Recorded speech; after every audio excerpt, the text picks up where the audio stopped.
Inbound? Good luck. Okay. Then I'll... Surely we'll be fine. Surely. I mean, sure. It's gonna be session 67, actually. Alright, cool. Then, without any further delay, I'll start. Picking up right where we last left off. Armed with the means to free this land from Strahd's control, you and others united in will to challenge the Dark Lord of Barovia ventured east toward the stone pillar of Castle Ravenloft. There, on the precipice of a deadly drop-off, you braved the drawbridge and attempted an airborne infiltration across the castle's courtyard. Taking wing and spying ahead, your were-raven ally, David Martikov, flew ahead to scout out the castle's north tower. There, an enormous crystal heart beat to the rhythm of Ravenloft's Everstorm. You honed bestowed blessings, shifted form to that of mist, utilized your shield guardian to gain flight, and called forth the aid of celestial beings, all in an effort to reach Ravenloft's rooftops. You were quickly spotted and assailed by flying horrors guarding these heights and fighting, for you fought your way through. One among you, Ezekiel, fighting his way through with sunsword in hand, led a charge into the heart chamber. It is here you found Irina Kolyana, confined to a crystalline prison. As you commenced to break the heart, it retaliated, sending forth pounding waves of force that sent some of you falling down to the tower's bottom, to the mosaic floor below. Shattering the heart, you freed Irina from Strahd's possession. Leaping across the 200-foot hollow chasm of this tower, Javik, you caught Irina from midair, saving her from an otherwise fatal plummet. Alas, your interference beckoned to the master of the castle, who, along with numerous minions, now closes in to surround you. Now you face Strahd, vampire regent of Barovia, in a land that you have slowly fought to undo his hold of. In this final stand that shall dictate your fates, and that of your allies, and that of all of Barovia. Will you succeed where others have failed in enacting the ritual of Ember and forevermore ending the curse of Strahd, or will you fail, forevermore joining the hundreds before you in the midnight march of the damned? Javik, put us on the map here. Hopefully everybody has good, better vision than last time. We are over yonder, Javik. Yes, let's start with you. Bring it, Daddy. In your grasp is Irina, her body limp and her mind aslumber. You note the fresh bite mark on her neck. 2 pinpoints where fangs pierced flesh and drew forth blood. Her skin is pale and her heart rate falters. Thrice bitten, the young maiden is dying, doomed to soon undergo the change that shall forever seal her fate and bind her under Strahd's influence as a spawn, lest you can help it. Time draws short. Without medical aid or the miracle of the divine, she will be lost. At the same time, you peer down, past the spiraling flight of stairs 170 feet below, to where Ramirez and Vasilika vanished into darkness, their bodies thudding against the stone castle floor. You glance up across the tower toward where perhaps the last of your hope lies, where Ezekiel stands, sunsword in hand, the sole beacon in this otherwise pitch-black chamber, with the heart shattered, its crimson glow faded, leaving you alone in darkness to face with the devil himself. The devil, Strahd, stands before you.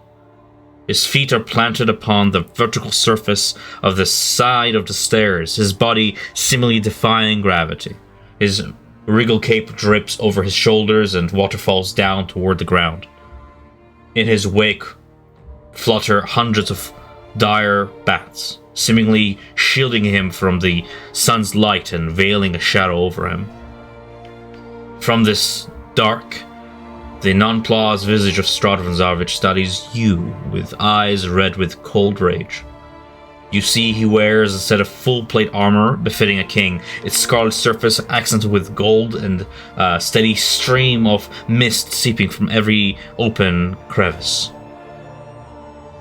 Someone's red blood stains the fur lining of his red vestments. Gleaming upon Strahd's chest, you recognize, is the holy symbol of Revenkind, its gold face stained by the same streak of red blood. Shards of the crystal heart float around Strahd, some of which have found mark upon your flesh already. Held in Strahd's hand is a deck of cards. One by one, Strahd draws them, regards them, discards them. You hear him speak with a steady cadence, his voice seemingly reverberating down the tower shaft. I should have known it would come to this. Despite my efforts, it appears you are guided here by... He flips another card. Fate. What a fascinating concept. For time eternal, I believe myself to be master of everything in life before and after my ascension to tonight. Outsiders have come and died. Tatiana has come again and died again. It didn't matter. Satisfaction will be mine in time, for I control fate, as I control everything but you. Strahd just lets go of the card. It falls from his grasp down the tower into the darkness below. You have shattered that, as you have shattered your chains. You conspire to wrench my beloved from me. You've shown me something the dark powers have been whispering for so long. My efforts were misdirected. I am meant to conquer. I am meant to rule. Joy is gone from my life. It was never there, and I never should have pursued it in the first place. So, come then, beast. Let us dance for the last time and see what fate brings us. He turns to you, claws bared, closing in. Everything you are, everything you have become, is owed to me. Do you truly believe you've broken your chains, Shavik? No, you were made to obey, and you will be bound to be mine. Bound to mine you shall be. Look at me. Javik, as Strahd uses his charm ability on you... He can't. I have mind blank. You have mind blank. But I'll make something very clear. You pick up something about the nature of the spell that might help your allies in this. As you're not so much concerned with it affecting you as you feel the spell ebb off your soul, and you are in control, I'll make it clear to the rest of you that you are able to protect yourselves. Those of you who don't have mind blank for next year cast upon yourselves, you're able to protect yourselves by either closing your eyes or otherwise refusing to look at Strahd. This will effectively blind you and give a trade-off of giving Strahd advantage, but you will not be able to get charmed. Regardless, Strahd's attempt to charm Javik fails due to, indeed, Javik's mind blank dark gift. Resist me all you can, beast. It will not spare you witnessing the end of all that which you hold dear. Strahd leaps past, moving in the dark across the cobblestone walls of the tower, ascending up a flight and closing in on lone Davin Martikov above you, Javik. As he does so, on his turn, he ascends, moving up the stairs like so. Minor thing. What's up? We had ended mid my turn. I had taken my action. My bonus action. Okay, Yeah. cool. As this is all going on, what would you like to do on your turn? I will be entering trance. What does that mean? Activating my rune, the is strong. So I enter a pathetic state and can now use my reaction to grant advantage on things. Okay, that's your bonus action. Anything with your action? Yeah. Or did I we already do the whole had- medicine check with your? That was what we did at the end of last session. Okay. So I just wanted to get that on because it's going to be important. Fair enough. Jarek, as Strahd moves away from you, you get a chance to strike if you so wish. Assuming you put down Irina at your feet. Yeah, when I fell and did that leap and everything, I leapt with her and then we just stumbled into the stairs. I was under the assumption that I was probably going to be prone. Is that correct? Correct. Or no. Okay, so I'm prone right now. With the reaction, I couldn't stand, so I will just do whatever I can to at least... Can I at least try to grapple Strahd? Would that count as, like, not an attack, but I can use a grapple instead? I think you can only get an attack. Okay, then... I don't think you can grapple as a reaction. Yeah, then I'll just do an attack. Unless you then. prepare it, yeah. You try and dragon tail him with your foot, just trying to kick at him with Irina in your arms. Go ahead and roll to strike with your reaction. Okay. It is just one. At normal. No, actually, if I'm prone, is it at disadvantage? Let's check. I don't remember. Prone.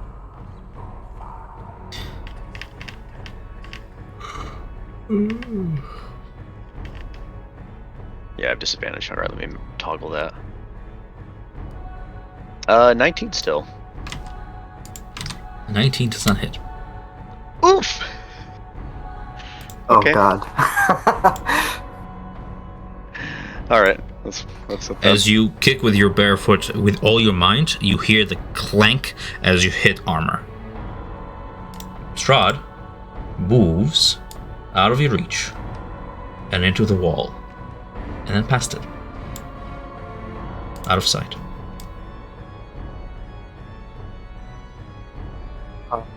Real quick. Yes. I don't know if you can try to see things through my perspective. All of the tokens look extremely faded, like they're partially invisible or something. Yes, human, that's the effect of light. So you're holding your sun sword, casting bright light and stuff. Those tokens are in like dim light. Because what's the range of your bright light? 20 feet. Yeah. 20 feet?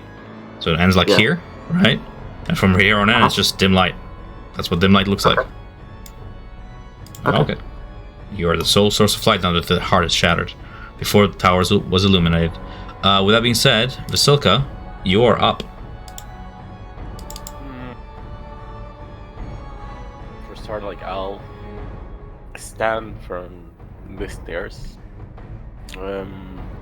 As I'm doing, I'm gonna chug a healing potion.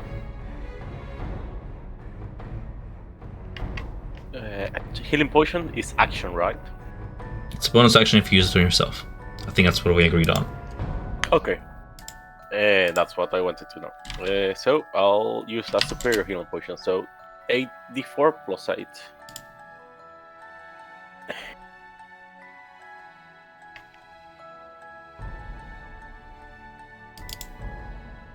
And as an action, I'm gonna cast Aura of Vitality. Warm air is surrounding me. That allows me to hear everyone who is around me in the next turns. Not on this one though.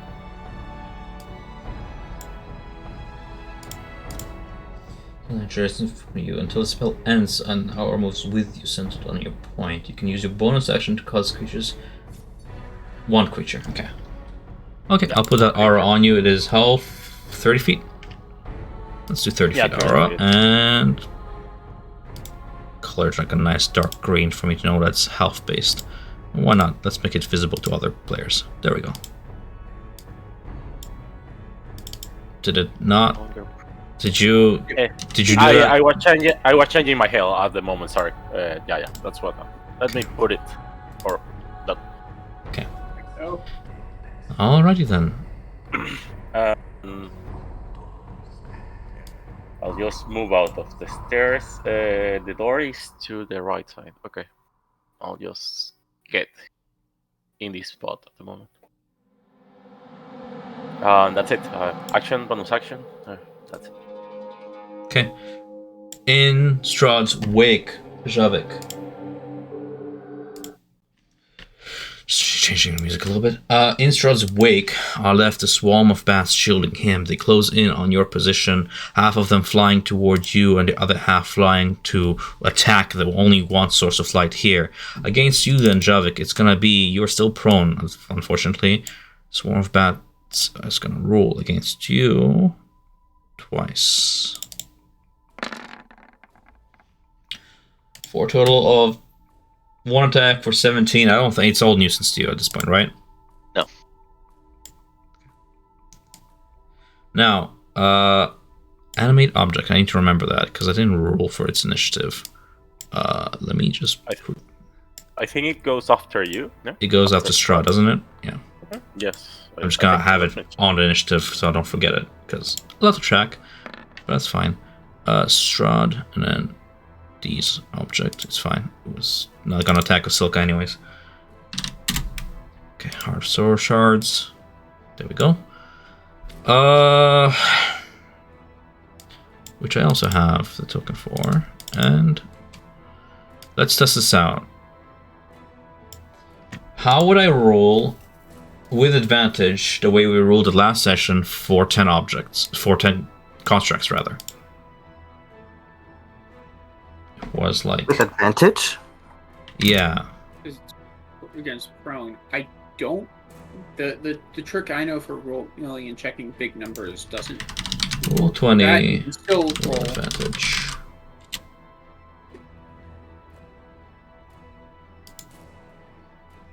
Right, because the 2d20, keep highest 1. Keep highest 10 then, okay. So roll 20 d20s, keep highest 10.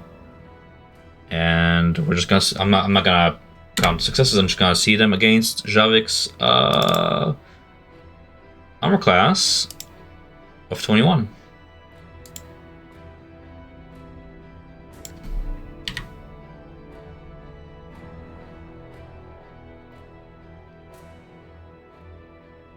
Not a single one hits. Oh wait, no, because I don't have my modifiers. Right, sorry. So your AC minus their bonus to attack, meaning that they have to roll this to hit. Okay, that makes more sense. 12 misses, 12 misses, the rest hit, meaning that that's 8 successes. Does that make sense, what I just said?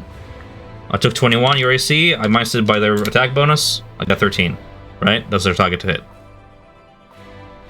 Okay. close enough for actual map for it.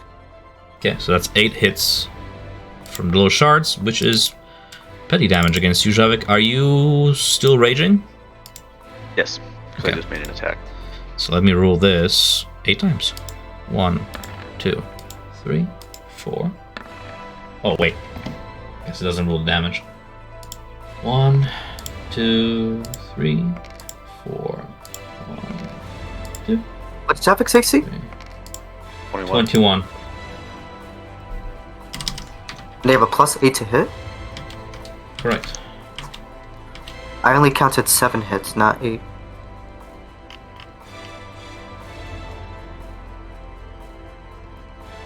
One, 2, 3, 4, 5, 6, 7, 8. I don't know where. Okay, well, I'm counting 8, so. You have... Yeah, I think you have everyone everything- that rolls 13 or higher, right? I have 2 12s in there. The rest are higher than 13, correct? 10 minus 2 is 8, correct? Yeah, there's 8.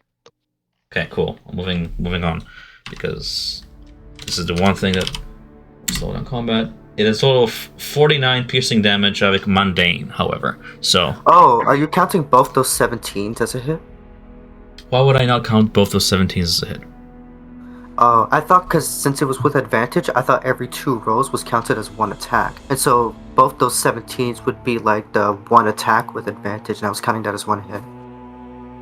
The damage comes out to 24.5. Do you want me to take 24 or 25 damage? 24, round down. Okay.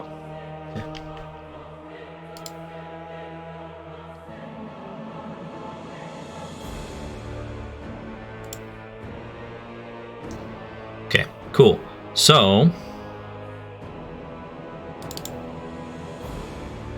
Like the way I was looking at it was like the 7 and the 2 would be one hit, and then the 18 and the 11 would you know be what? one hit. Next and then round, 19. next round, That's what you said. I will rule them individually. I will rule each attack individually advantage. Maybe that's faster than apparently doing it how I thought it was going to be faster.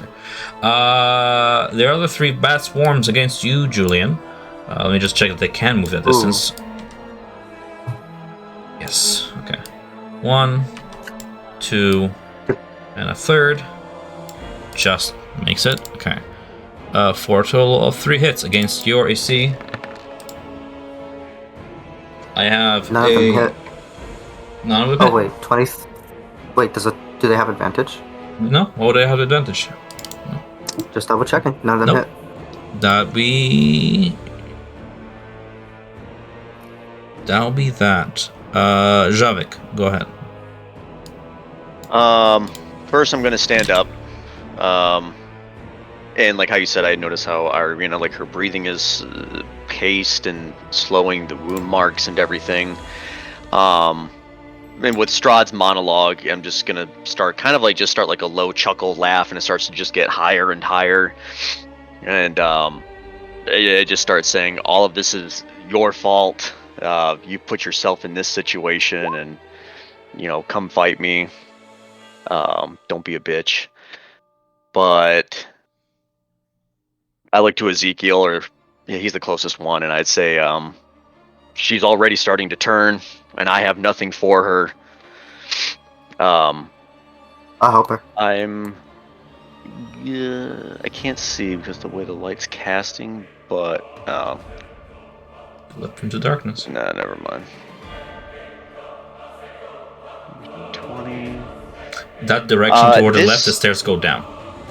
Okay, just wanted to say.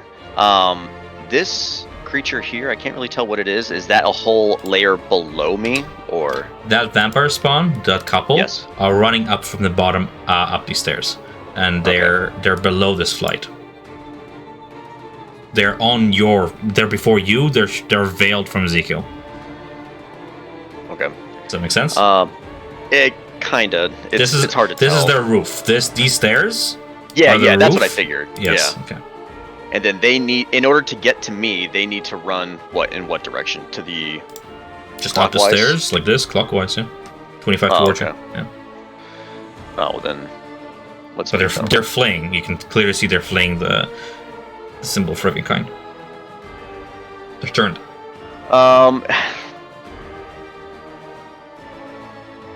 You know what? From where I'm at, I'm just gonna launch a couple javelins at them. That is the Yeah. total. You're gonna end the fear effect, just so that you know. Did you roll the wisdom saving throw? Sorry. On who? I don't have a wisdom. Oh wait, I took 8 hits. Right. So let's see it what, begins. And Irina's next to you is the nearest target. It begins. That's what I was gonna ask. Is that even though she is the target next to me, she's unconscious and slooped over and everything. You have more than Arena as your next target. You'll be rolling at random here. It has to be Yep, the yep. closest target. Okay, you have 10 shards, Irina, right next to you, 2 vampire spawns, and like bats, like a swarm of bats. You'll be rolling at random which direction you strike fairly. That's how Berserk works.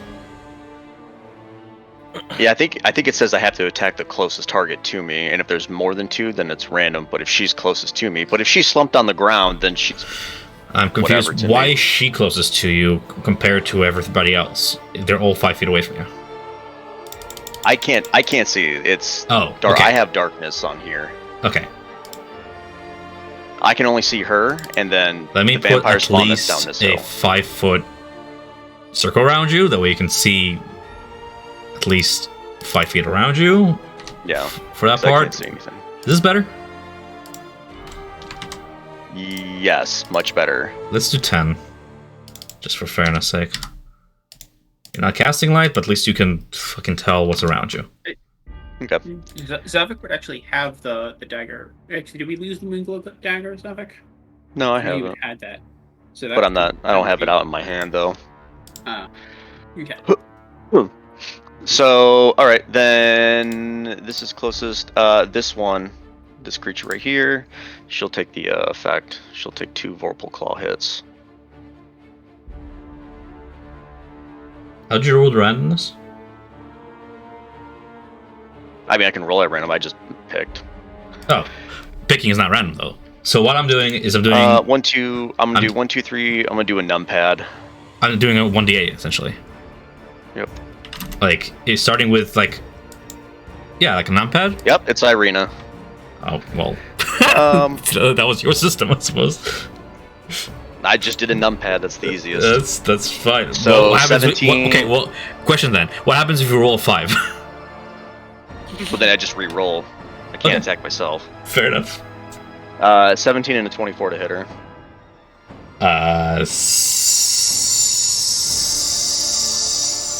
24 hits. I'm just checking. Hold on. I didn't realize I would have to open her sheet this early. But apparently, It's nope, they both hit. That's an advantage, and because she's out, is that not an auto crit with Vorpal Claws? She's asleep. Good news is, roll damage with a critical for the first one. So I'm just gonna total those two. 15 plus 11 for like what we're gonna count as a critical, okay?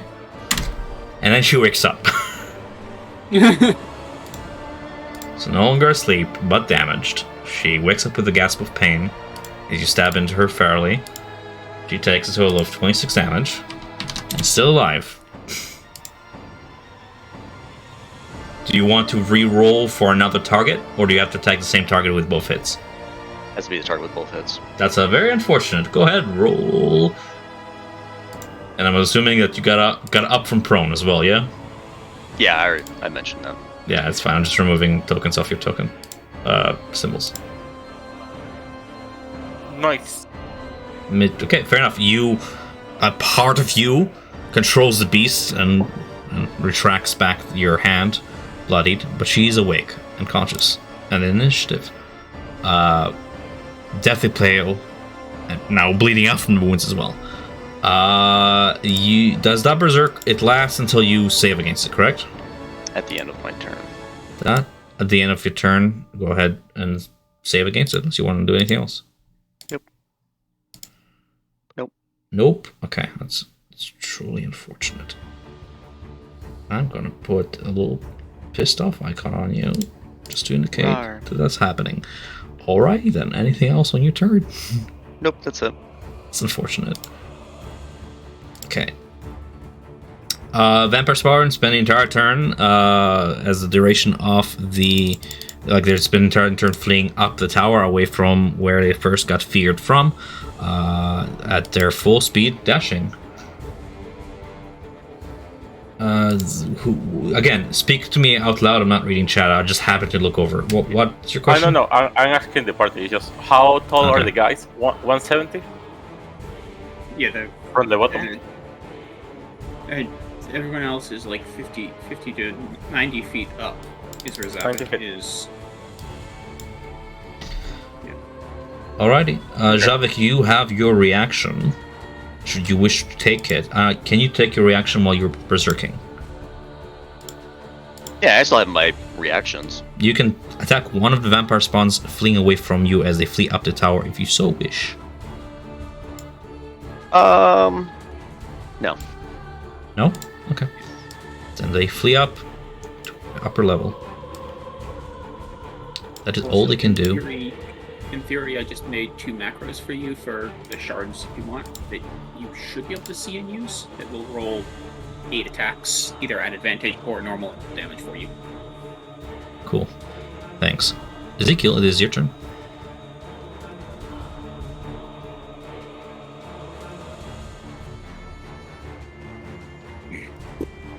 Are these the bats that were attacking me? Correct. I forgot I had myself muted. They still look blurry on my screen for some reason. I don't know. But the tokens around Zavik don't look blurry. I don't know if that's because what they look sunlight is like. different. You know where they are? There's three swarms in front of you. What would you like to do on your turn? I know where they are. Okay. I'll attack, I guess I'll attack the three of them. Describe your turn. Gonna attack the bat on the left.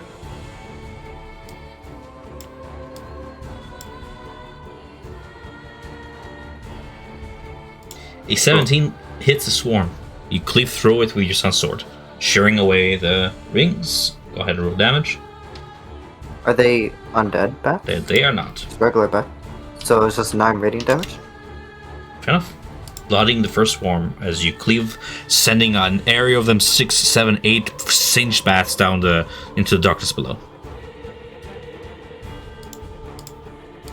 I'll attack the same swarm. Fair enough. Thinning the swarm, clearing your way. 18 hits again. For another 7 radiant damage. You're thinning them out.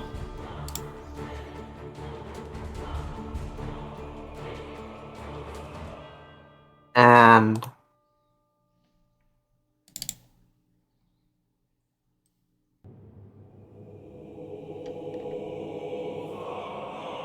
huh.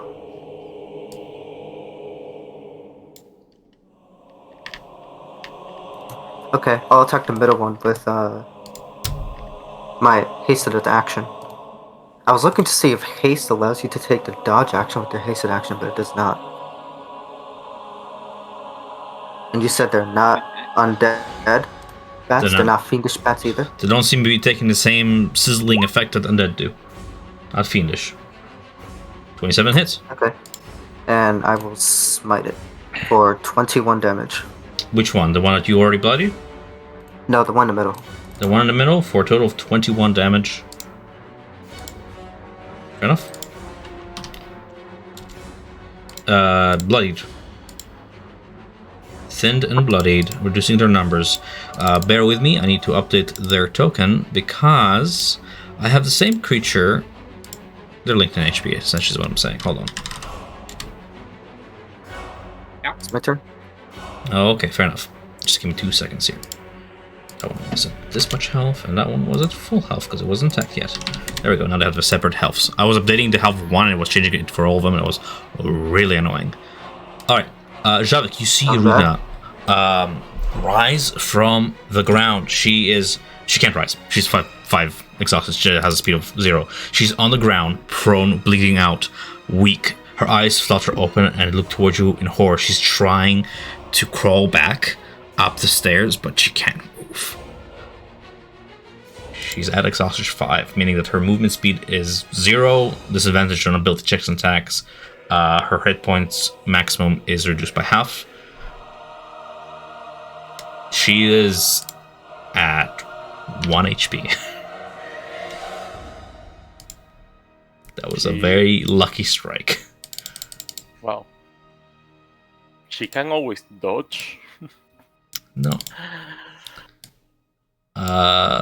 She will attempt to retaliate against you. Javik, against you. +4, that's fine.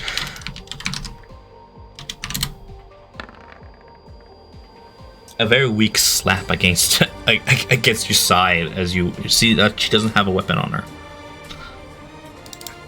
I just have like red smoke just coming from the eyes. It's terrifying. Fair enough. At the end of her turn, she rolls me a Constitution saving throw.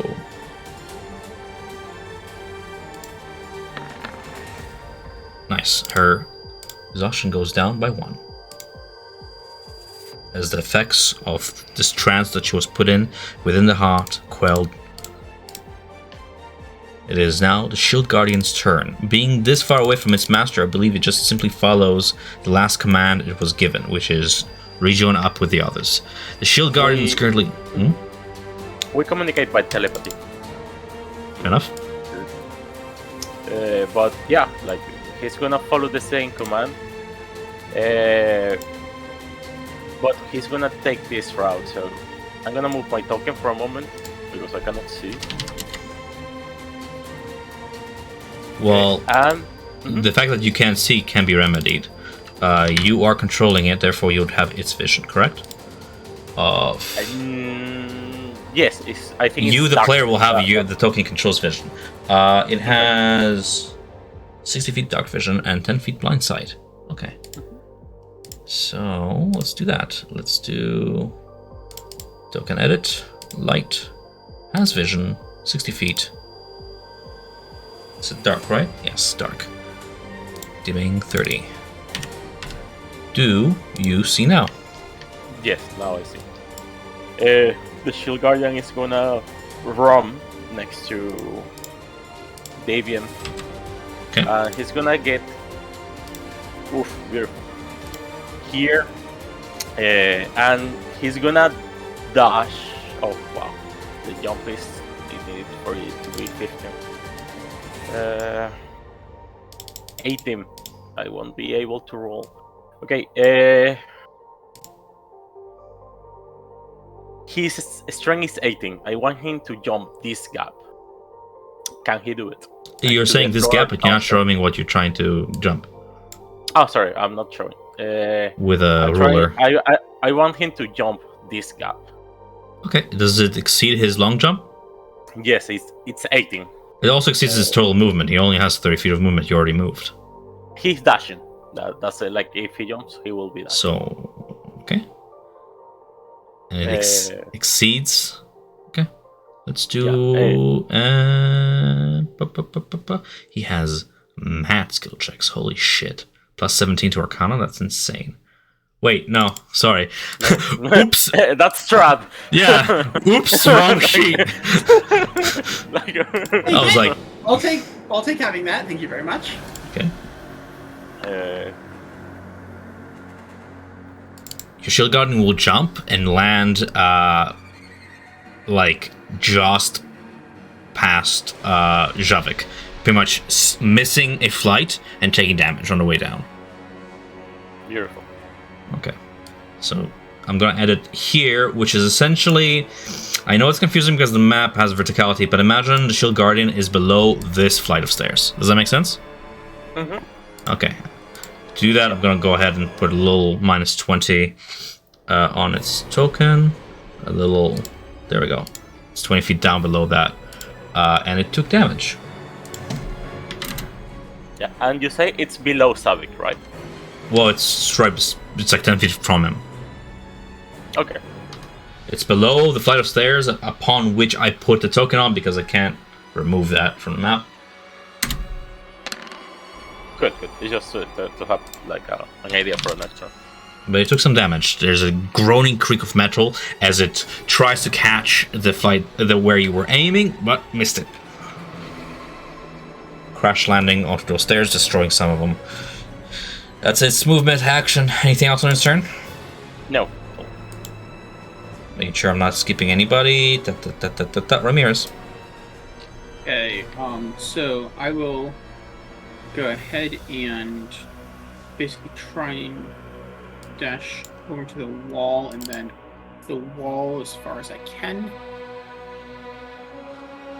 So with 35 feet of movement, it's 20 to the wall, so I'm 15 feet up the wall, effectively trying to get as close to people up as I can.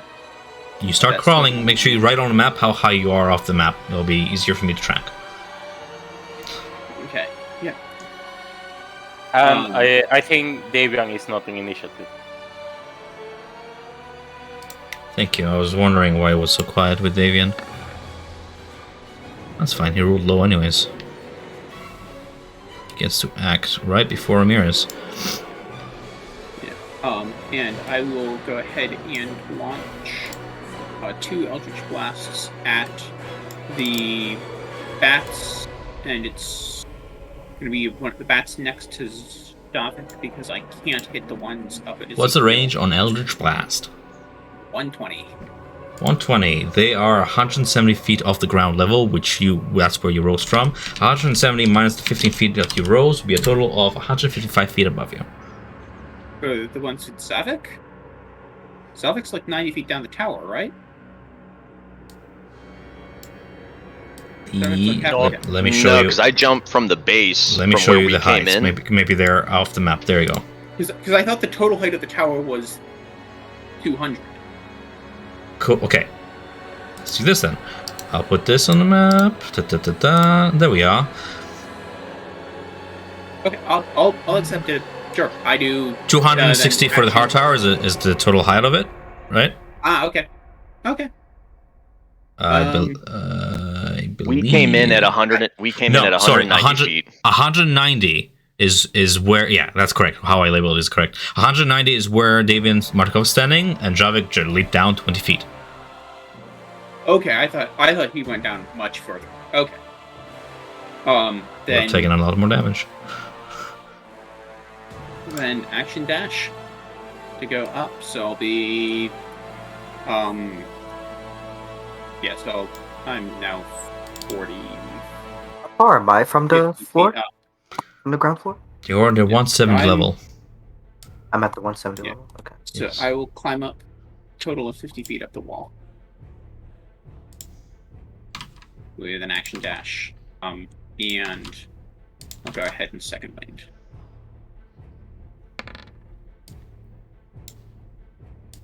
That's my turn. Okay. At the end of your turn, Strahd has reached Davian Martikov, having ran his movement up, so arriving at the bridge over yonder.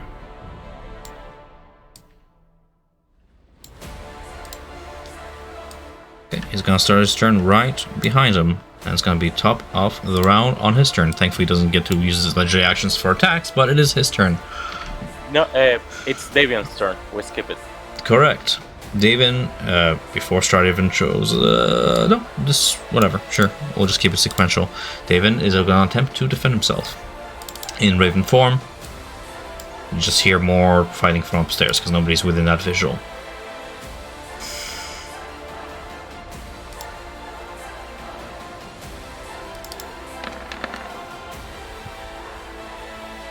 More struggles from the upper floor.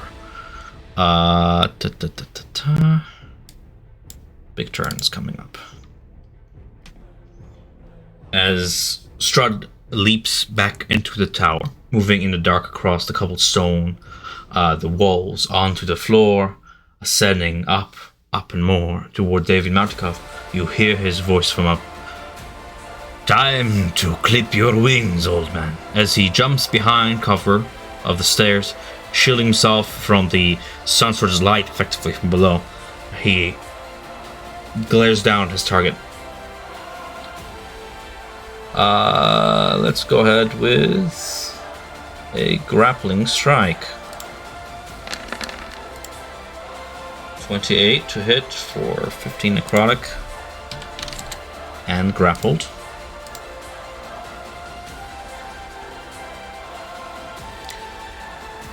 And then Strahd moves to the edge of yonder and lets him go.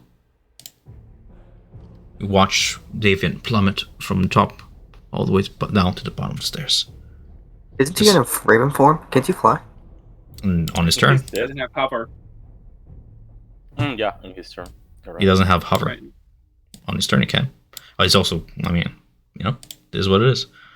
That will be perfectly placed to splat right beside you, Basilica. That is our first death of the combat. Davian is no more. I can rule the damage just for funsies.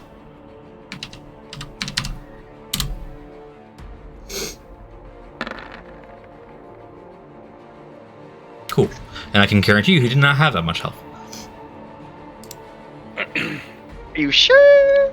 I'm positive. Yeah. I'm rather Yeah, positive. that guy's soup no. Okay. Me too. So that was 5 movement. I'm gonna have Strahd just use the rest of the movement to vanish once more into the shadows. With that being said, still concentrating on the hot Wait. shots. Yes. Isn't fall damage a d6? What did I It roll? would be 19d6, not 19d20. Sure. You know what? Yeah, for you, I'll change it. You're correct. I got a little too Doesn't excited there. matter.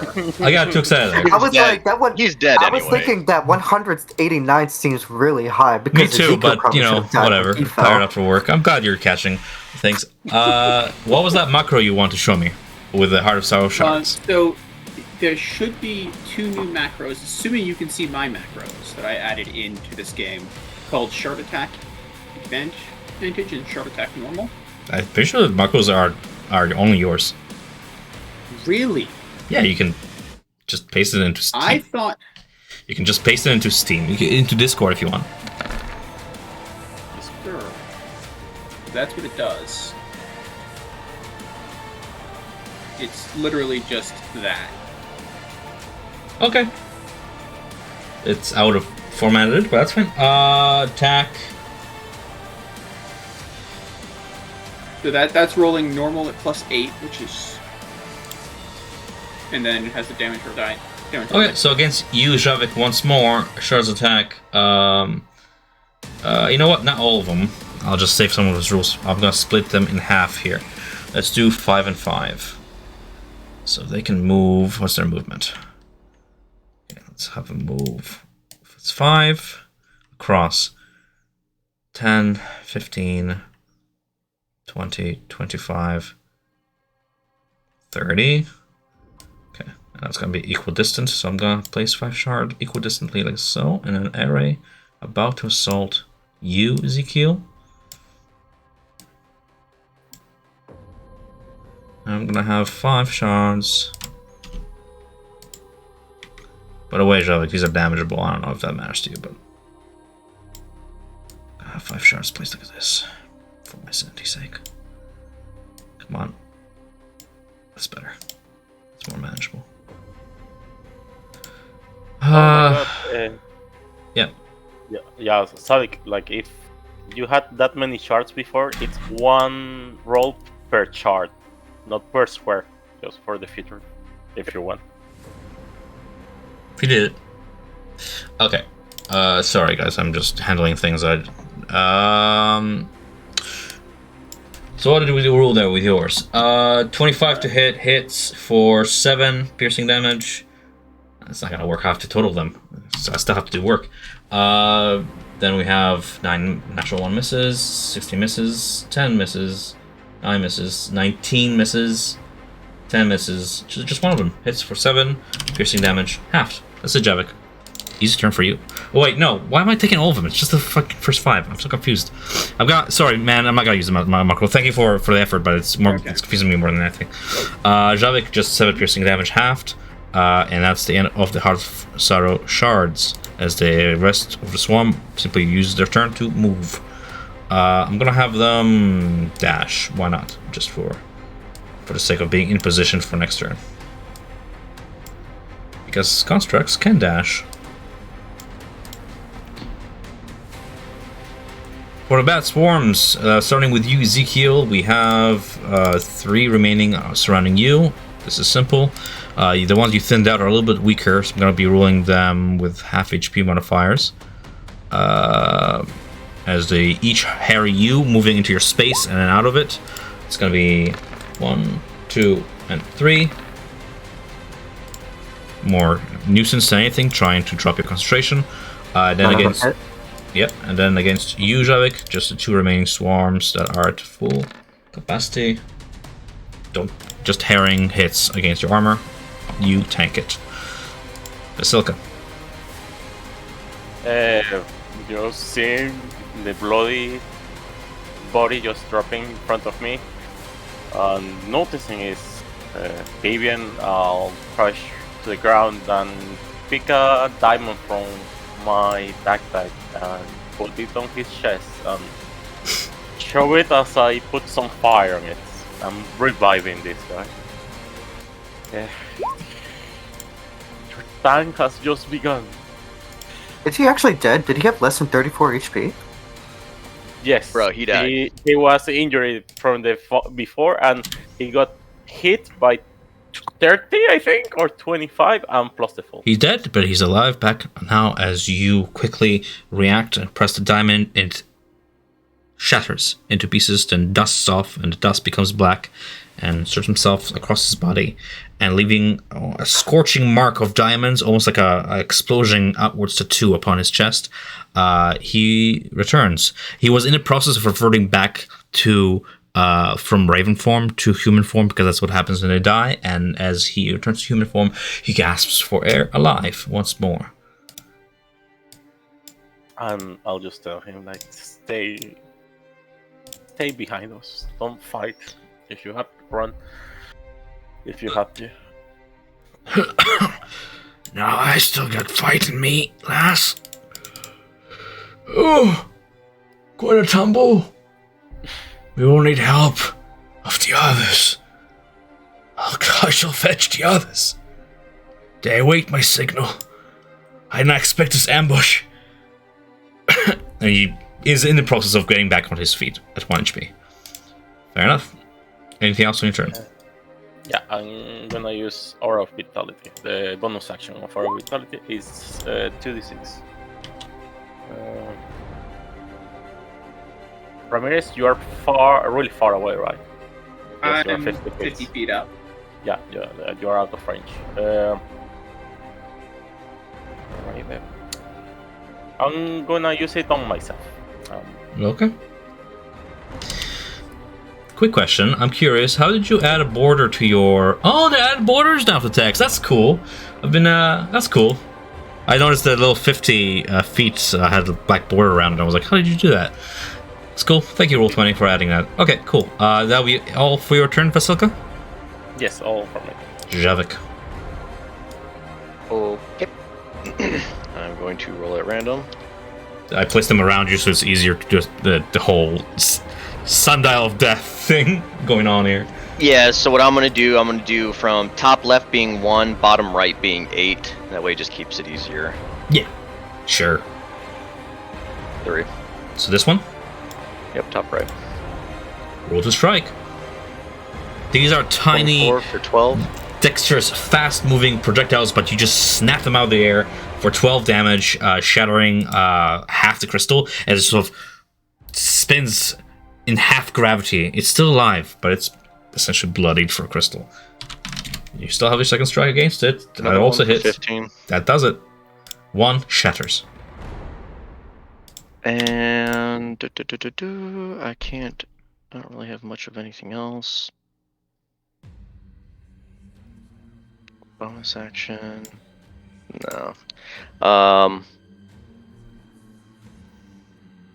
Yeah, I'm gonna basically just stay right there, and I have to make a wisdom save. I make it. You make it. Nice. Regaining back consciousness. Or self-awareness, yes.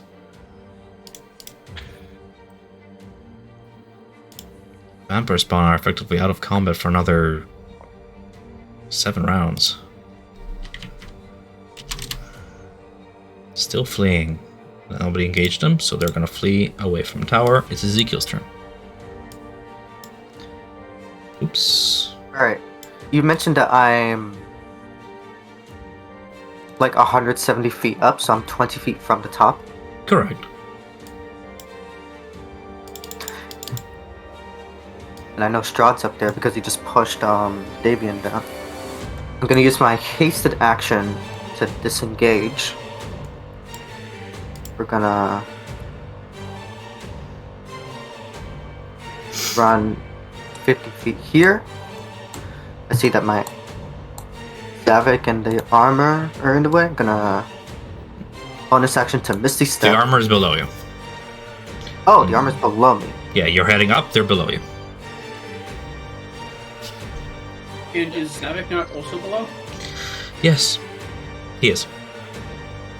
You don't have to miss these Oh, unless you need it for all of them. Oh, wait. I thought that they were on like the same path as me. If all of them are below me, I would have Misty stepped away from the creatures instead of disengaging. Okay, so from here, 30 feet, show it to me. So I would have Misty stepped here. Cool. And then use my hasted action to dash as I run up the stairs. That's 80 feet. I have 40 more. Okay, I'm putting you up stairs. You are over here, my friend. Oops, I should not have done that. I should have moved your original token. 1 second. Okay, so this is 80 feet here.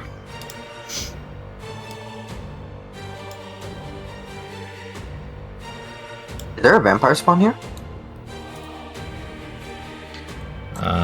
To be fair, I should have probably moved them at their top speed. So they would have been moving away from Basilica still, running at their top speed, dashing, moving out of the tower. They'll be on the rooftops at this point, yeah. They'll be moving here and then like leaping down. One is like here. They're like out of the map, essentially. Like before your turn, they'll be like on the rooftops of Castle Ravenloft, fleeing. So for the time being, I'm not even going to have them on the map because they've made it out of the tower and out to the rooftops. Are you going to chase them to the rooftops? No. Okay, so I'm going to put them on the GM layer until the symbol for Ravenloft effect is finished. Just for the sake of my simplicity. I do You not do? see Strahd. Okay. Oh, do I? From where you are standing, 80 feet, you see Strahd. He is standing on the ledge of the bridge between two towers, seemingly challenging you. As you lift your sword up, you're semi-casting some that sunlight, dim light that reflects off the jewel worn around his neck.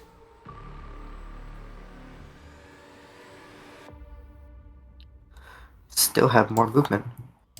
Gonna... And... 20? Ooh, perfect. And now, we are attacking Strahd. I used my bonus action already, so we're just having 2 actions to it. Action and an extra attack. Okay. While he's in sunlight, do I not have advantage to attack him? I don't remember if that was a thing when dealing with other vampires. He has disadvantage on his attacks while he's in sunlight. Oh, okay. 1, 2, shit. None of those hits. They gleam off the war armor as he looks down upon you like Thanos upon Iron Man. My brother's trinket will not protect you. They will fail you, Paladin. Better men than you wielded the blade and fell under its light. You too shall fall. Is that the end of your turn? It is the end of my turn. Legendary action, unarmed strike against you. This is for a grapple. 24 to hit. 24 hits. You suffer 18 necrotic damage Okay. as you are grappled. And then he leaps off with you. Let me just Why am I missing HP? because I just deducted them off you. Oh, you just did it yourself. Yeah. I was about to do it. Okay, fair enough. And as he grapples you, he lets go of the wall and leaps down with you toward the 100-foot drop down to the Ravenloft rooftops. Bro, he's gonna Oh body my slam god. That's the plan. Now, I do believe he takes sunlight damage. Oh wait, he was supposed to be making the grapple attack with disadvantage, right? Correct. Thank you for reminding me. I'm still getting used to this sheet. With disadvantage, it's a 14. Does not hit. Fair enough. He grappled you for a moment, and he just they flare sunlight in his eyes, and he just hisses in retaliation. As he does so, you can see the cracks forming across his emotions. While usually composed in his initial introduction, the vampire side is slowly coming out as he's becoming more feral. That was the end of your turn. End of legendary actions. Grapple failed. Irina Kolyana then.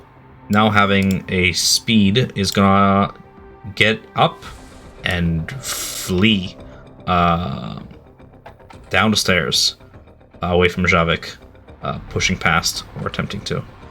She can't. She has enemies in her way. She has shards in her way. She's terrified. She's gonna flee from Javik, who, for all she knows, is one of Strahd's minions, moving as far as here with her movement. End of her turn, she's gonna roll me a Constitution saving throw. When Strahd takes damage from my sunlight. Oh wait, it's at the start of his turn, right? Not immediately. Start of his turn, Okay. I believe. Let me handle Irina first. No, she maintains her half speed. Okay. That being said, it is the Shield Guardian's turn. Go ahead with that as I check if Strahd. What's the sunlight situation with The Strahd? post you just did. Sunlight sensitivity at start of turn takes 20 ready. Start of turn, yeah, that's what I thought. Okay. Okay, so the Shield Guardian is 150. And everyone who wants 70 up.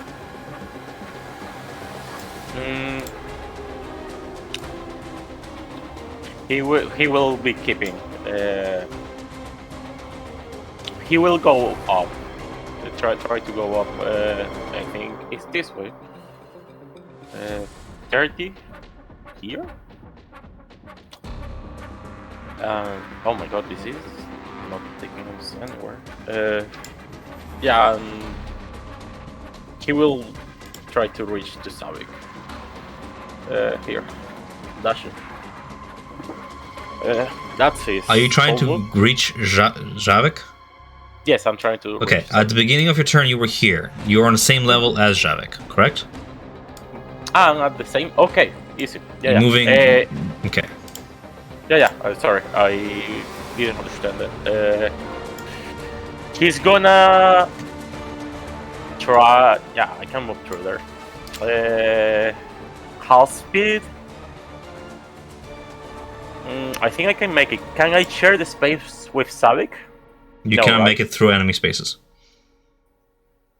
They are tiny, and this guy is 2 size larger. Correct. So he can go. So yeah, like my question is, So you can share space with an ally. You can't end your turn on the same space as another creature. Does the tiny objects count like difficult terrain for me? They will be counting as blockers altogether, but because the size is tiny, you can end your turn on their spaces. Okay. If I cannot do that because my plan was grappling Irina. What if they take damage? Yeah, he cannot do it. He will just smash the animated object, the swarm, sorry. Okay, go ahead and roll for an attack. Oh my, still, let me do it manually.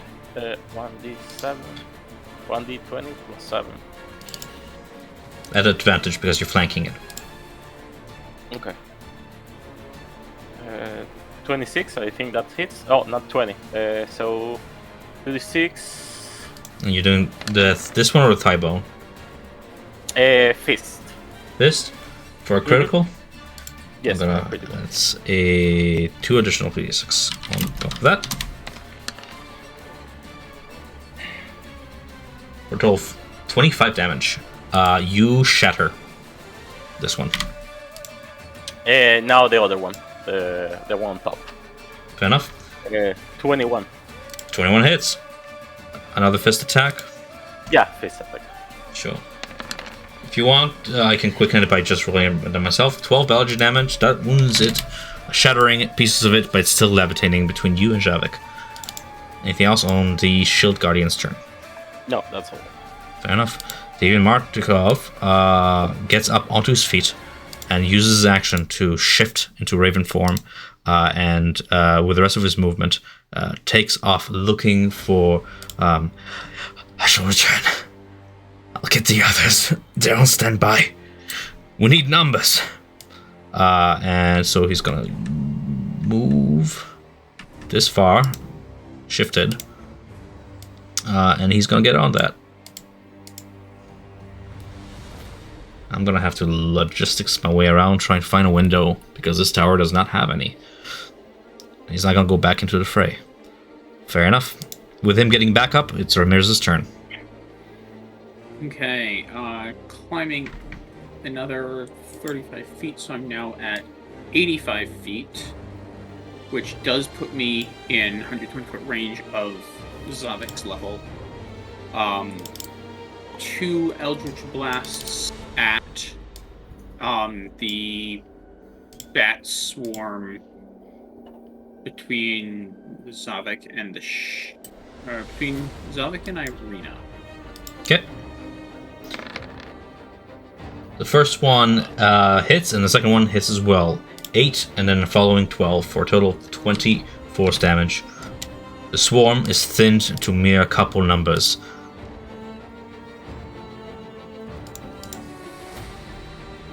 Yeah. Nice snipe. And I think that would be my turn. Yeah. Okay. End of your turn, another legendary action on Strahd as he with disadvantage, let me toggle that, disadvantage, makes another grapple attempt against you, Ezekiel. It's going to be a 22 to hit this time. 22 hits. Okay, so from full health, go ahead and deduct 6 necrotic damage from yourself. Okay. And make me a Constitution saving throw against haste. Being dropped. We're fine. Haste is so fine. Right. What'd I say? Yep. Nice. Okay. That is it. Strahd then begins his turn within sunlight, taking a total of 20 damage radiant onto himself. When he takes damage, does he have to try to make concentration checks for animate object? He does. Okay. Concentration, damage taken is 20. We're fine. DC 10? Yeah. Look. DC 10 for... Oh yeah, because we're halved. Right. Okay. Got it. So that's still going. Beginning of his turn then. Strahd Zavich is going to go ahead and make... He has you grappled. So he's going to go ahead and move with you, leaping off, as I said before, off and falling with you 100 feet down, slamming you into the roofs of Ravenloft. Both you and Strahd, let's roll for you first, take, it's a 100-foot drop, so 10d6 bludgeoning damage. You take 37 bludgeoning damage. Okay. And you are 100 feet down below the bridge. Good? Strahd. Yep. It's gonna go ahead and get damaged by the fall. Okay. And he still has you in his grasp somehow. With that being said, yep. Does anyone have an inspiration I can borrow for my concentration check? I have do not. inspiration. I have inspiration. Use it. Thank you.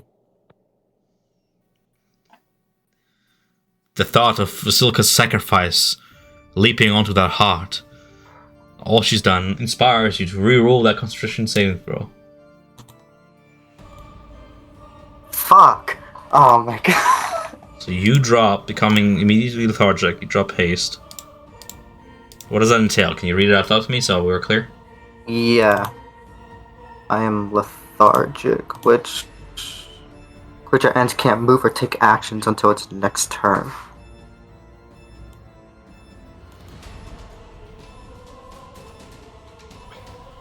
I'm guessing that also means I can't take reactions. Does that mean the turn coming up this round, when he is at 18 initiative, because it happened now?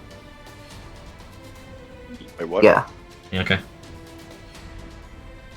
Yeah, it's his next turn. Fair enough. He's lethargic. That's fair enough. Oh my god, it was a DC 16. Should have been able to make it. Fair enough. That was just leap. I'll go ahead and make my 2 attacks against you, I guess.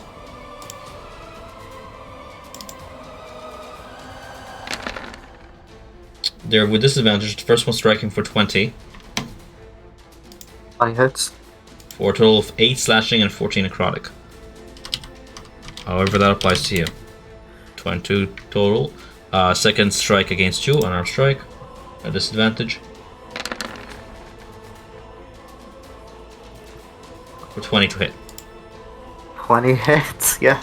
An additional 27 damage.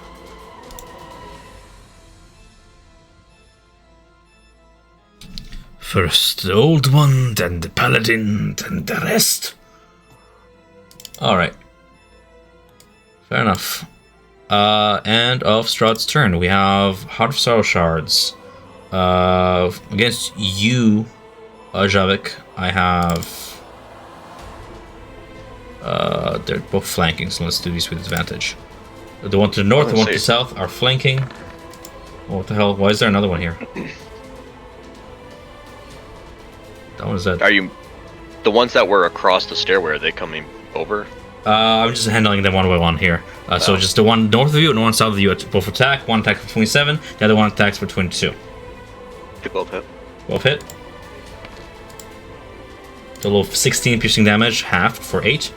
Excuse me. No, you know what? That's fine. Go for it. Yeah. Okay. For 8. Are you rolling me Berserk again?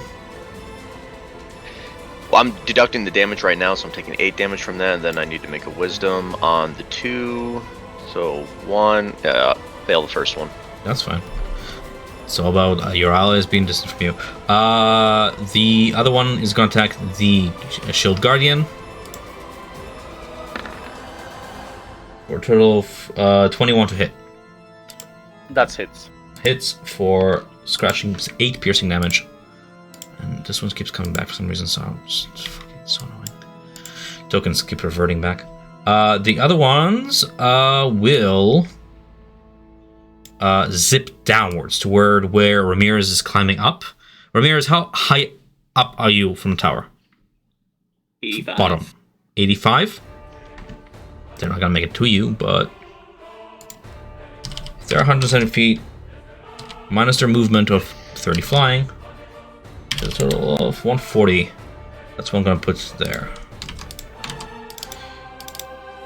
140 shards. Does that make sense? For their height, these are these 5 as they dart down the tower towards Ramirez.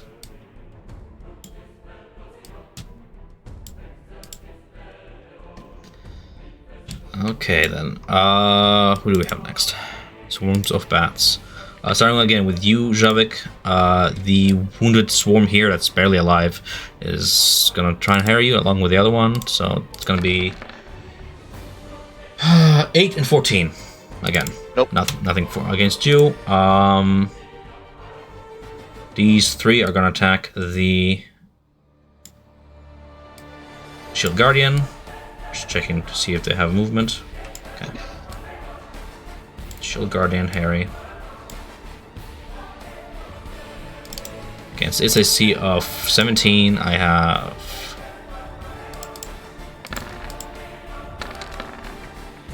8, 14, and 6. Okay. Not sure what 8, 14. 21 hits, the last one? Well, they rolled extra for some reason. My mouse is spazzing. Oh, okay. So Yeah, Miss. miss. Vasilica's turn. Sorry, did you ask something, Nick? No. Okay. Okay. Action. I'm gonna bring the wings out. The radiant lights are gonna come out of her back, and she's gonna start flying up 30 feet. And she's gonna land on this next flight of stairs. Like she won't end her turn in the air. Bonus action. That was near. I'm gonna heal myself once more. So 2d6.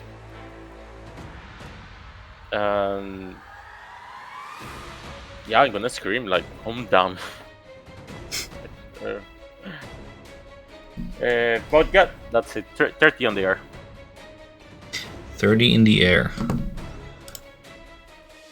On the stairs. Yes. I'm gonna put myself here. I think it's under the stairs. So. Use text to indicate your height if you don't mind. I know. Verticality is hell. But it is what it is. I have turn? Javik's turn then. Yeah, Yep. Javik, just to make it clear, in the midst of all this, I know you are berserking, and it sucks. But you would have visual of what happened down south of you, up the tower. You saw like Ezekiel engage Strahd solo. Just give me information. Yeah, he's the next flight up, and I know they stepped out. It looks like he's around the corner though. That's one way to put it. Yes, they stepped out. Yeah. But I have I'm gonna do top left corner again. 1, 2, and then 3, 4, and 5. I'm just gonna roll a d5, make it easy. / roll 1d5. 5. 1, 2, 3, 4, 5. So the bottom right wounded one. Go for your first 4. strike. That hits and kills it. Hit. Okay. And then let's just roll a d4. / roll. God damn it. 1 will be the top left for 29 to hit for 13 damage. Spicy hits. 13 damage.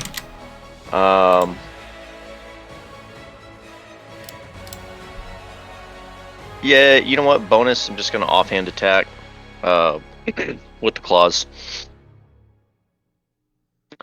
Does 18 hit?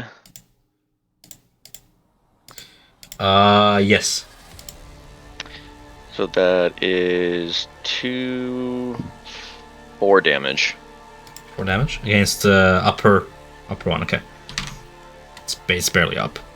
What little remains of the shards is starting to lose its hover momentum as it's almost dead. All right, and then I'll just make a wisdom save at the end of my turn. I fail. Okay. That's man. Berserk is like harsh.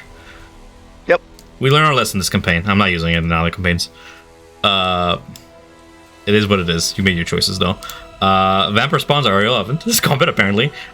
Duration it's been only 4 turns since we started, apparently. Okay, duration goes down. Ezekiel's turn. How are you looking? Describe what's going on through your head. Perhaps life flashing before your eyes? Ezekiel's head is spinning. He's like seeing lights in like the corner of his vision as he like groans from the pain of just being smashed from 100 feet, and then and as he's like, even from like the dizziness, he feels what he thinks is like a burning sensation as like Strahd's claws are raking through him. Gunryu. I can't move or take actions. So that sucks. That is it. Yeah. Okay, well, that passes then. Fair enough. No, I'm not pulling any punches. It is what it is. End of your turn, legendary action. I mean, I don't even have to use his like smart tactics for this. Not to gloat, but I'm just surprised with myself. I was like, I have to play smart so he doesn't get like murked. Unarmed strike against. Bombing is pretty smart. I didn't consider it. That's fine. It's a game. Disadvantage for 23 to hit. It hits. You go down. I go down. You seem familiar. Ah, I remember now. Yes. Let's send you back to them, shall we? And that's going to be the end of his legendary action as Irina takes her turn being terrified of this. How many legendary actions does he get? I think he used like 3 or 4 of them already. 3 per round. Per round. Per round? Jesus Christ. Correct. Welcome to the boss final fight. Irina is still at half speed. Is going to go ahead and ascend upwards up the stairs, fleeing terrified, ruling me. It's a shame because Javi can like. I know Nick would have tried to roleplay to like calm her down, but every time he just goes berserk. This is a mess.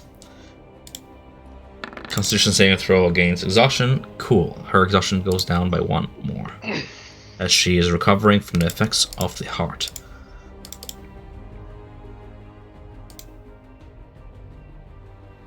Shield Guardian's turn. Okay. Now, he's gonna go through Savik, inviting any opportunity attack that happens. He's gonna grapple Arena. Okay, let me roll those opportunity attacks, because, yeah, might as well use them. We have 1, 2, 3, 4. Let me know if anything hits. Okay, Against a AC of 17, and then we have, they're constructs. The shards get the reactions as well. Shards, we have 3 strikes. 1, 2, 3. Only 2 didn't hit.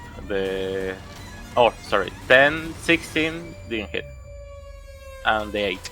Everything else, that's fine. 21, 18, 18 against your AC of 17 hits 3 times more. So let's do numbers. We have from the shards 7 plus 5 plus 8, and then we have, you said, I see it, 5 damage. That's it. We're told 25 damage against the shield guardian. It recovers. Remember, it recovers HP at the beginning of its turn, so it's just 5 damage with a difference. All right. Okay. I'm gonna roll for the attacks. Attacks, no, a strength check. So 15. He doesn't have proficiency on athletics. That's weird. 1d20 plus 4. 11. I'm gonna roll again. Irina is in a flight mode. The DC is 15. The AC is 15. Okay. Oh no. Both fails. Like she's too scared, and the guardian is trying to not hurt her. He's trying to. After all, she's been through Ravenloft, seeing a terrifying iron golem chase her, and this beast just going berserk is something to deal with. Devian is going to spend 1 entire round getting back up, if he gets it. It's... Question to the party. Devian, the were-raven, who's, by the way, recovering HP thanks to his traits.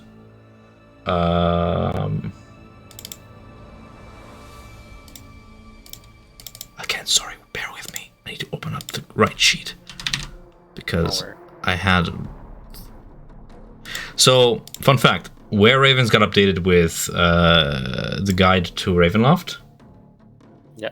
And this module is using the old version. That's why. I don't know what that means, or I don't think. Well, before ravens don't have regenerations. Oh, okay. Yeah. So he's at 21 HP, recovering health rapidly. Your ally being at 22 HP, said that he's going to get back up. Do you argue that he should do otherwise and aid somehow elsewise, or am I going to just have him essentially flee for backup? Do you know where they are? They're outside the castle, waiting for a signal, yes. Yes, you go for...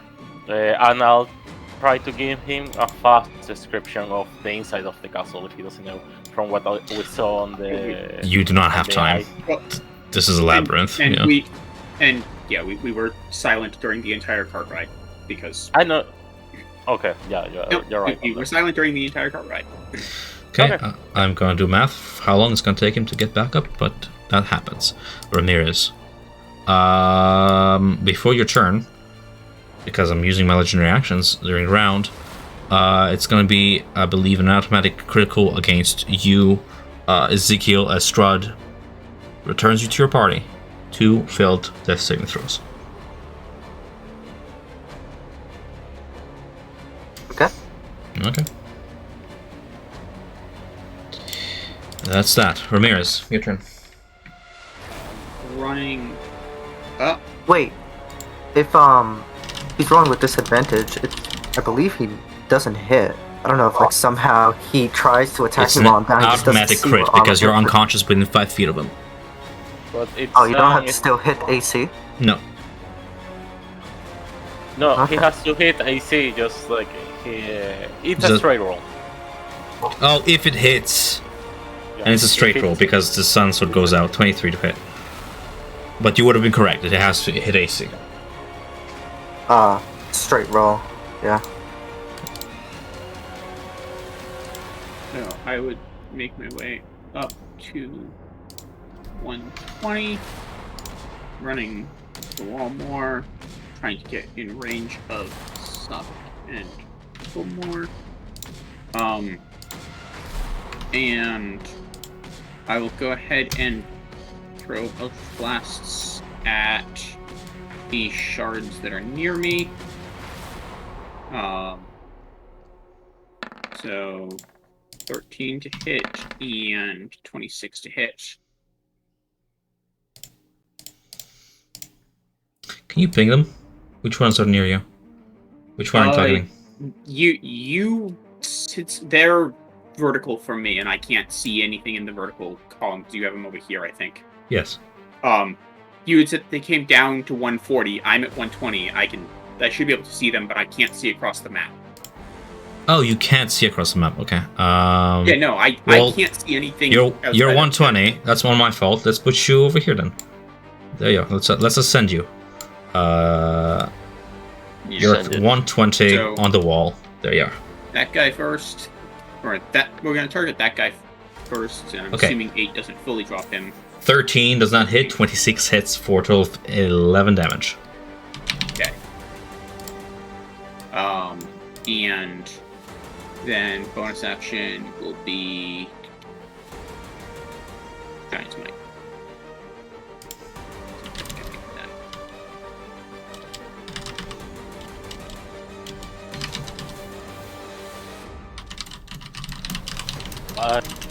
Say Tom, I don't think the sword goes down. Like, I think the sword is always on. Like, I think what will go out is the extension in that case.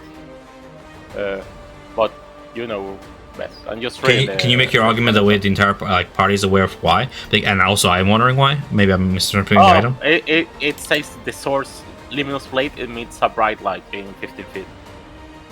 It doesn't say while you're attuned to it. I guess you don't lose attunement. No, that makes sense to me. Okay, yeah, no. Because it's fair. Like, if you think like it's because I want to be on the same page. I want you to explain why you think that. Let me open the handout real quick and give it a quick read, okay? Yeah.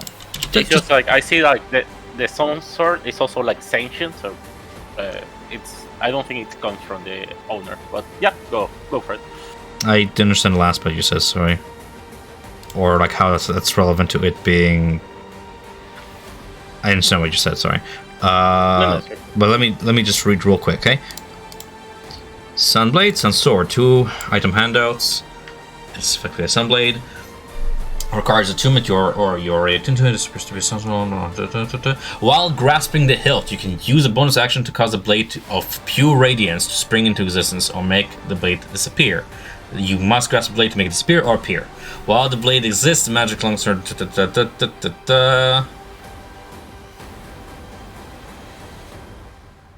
It sounds like a person has to be attuned to the blade in order to manually turn it off. Well, you're still attuned. It's not an attunement question. I'm looking at it while grasping the hilt. Again, I guess, yeah. Sure, Sunblade is still up. Okay. Yeah, I noticed like the hilt is still up, or at least, but yeah. You know why I say no? Because, okay, here's a scenario. It's still up. What stops you from picking up the Sunblade and using it on Strahd? You're not tuned to the item, but it's still up. I get what you mean. Like, it wouldn't get the damage. Yeah, I get what you mean. Like, I just... that's why I say it goes out. If the person who is attuned to it can regain consciousness somehow, pick it up, and reignite it, I mean, it is, after all, a bonus action. You can use an action to strike with it again. That's why I'm saying it goes out. Because otherwise, any other player can just pick it up and use it as if they are attuned to it when they're not. Does that make sense for everybody? I'm gonna take that as a yes. Yeah, sorry. Okay. So you go... Sorry, Ramirez, we're interrupting your turn. You go large. Huge. Yeah. Chungus. Yep, that's Chungus. It. Okay, fair enough. I had to use my movement to get up to there. Alright. as life flashes before your eyes into your state of consciousness. You've made it this far only to fall so quickly, Ezekiel. This is gonna be a disadvantageous strike against you, so... Well, no, because some sort of went out. See, I'm confusing myself now. No, it just is a strike against you, hitting your AC of... No, not hitting your AC. If a person tries to use a magic item that they don't have attunement to, wouldn't it just function for them as a normal item? As a normal What's a normal item? It will be... Describe So, to like, me... if you try to... So, like, if somebody else was attuned to +1 longsword, and someone who wasn't attuned to it tried to grab that longsword and use it, wouldn't it just be like a normal longsword for them? They wouldn't gain the magical bonus while they're not attuned to it? Correct. Now So, we're talking about in the Sun case Sword. of another person picking up the Sun Sword, for them, wouldn't it just be a normal longsword that deals radiant damage? It's They not a wouldn't get normal the longsword, +2 doesn't even bonus? have a blade. It's just a Yeah, hilt. just a hill. You never recover the blade.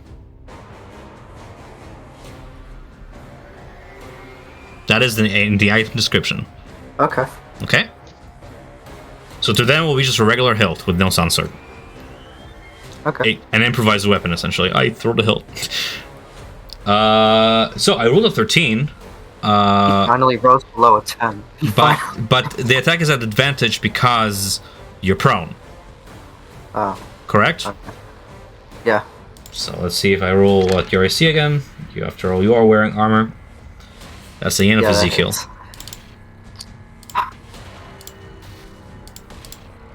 Okay. Top of the round, Strahd is gonna use his turn to regenerate because he's no longer in sunlight and move. I'll move him. It's gonna be quite a move actually. No, that's actually gonna be terrifying. Let's do this. You, Javik, Vasilika, and Ramirez see Strahd appear from the south end of the tower through the wall as he's just sort of appearing at the 90-foot mark of the tower. Because 190 minus 100-foot fall from the roofs, he will be at the 90-foot mark of the tower. Let's put that like so. 90, Strahd.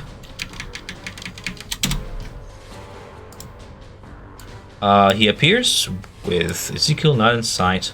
That's gonna be 5, 10, and then along tower. 15, 20, 25, 30, 90 foot Strahd in the tower. Is that clear? How I did it? Yeah. Okay. Heart of Sour Shards. We have 5 of them striking you, Ramirez. Huge you, taking the aggro there. Let's roll for those.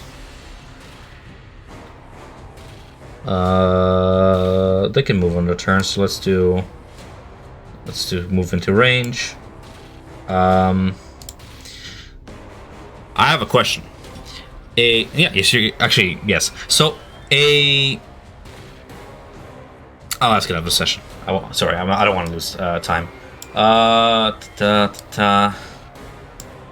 Move this one over yonder, this one over here, and this one over here. So we have 1 flank, 2 flank, 3 flank. Okay. 3 with advantage. 1, 2, 3, and 2 just normal. 1, 2. Yeah. Okay.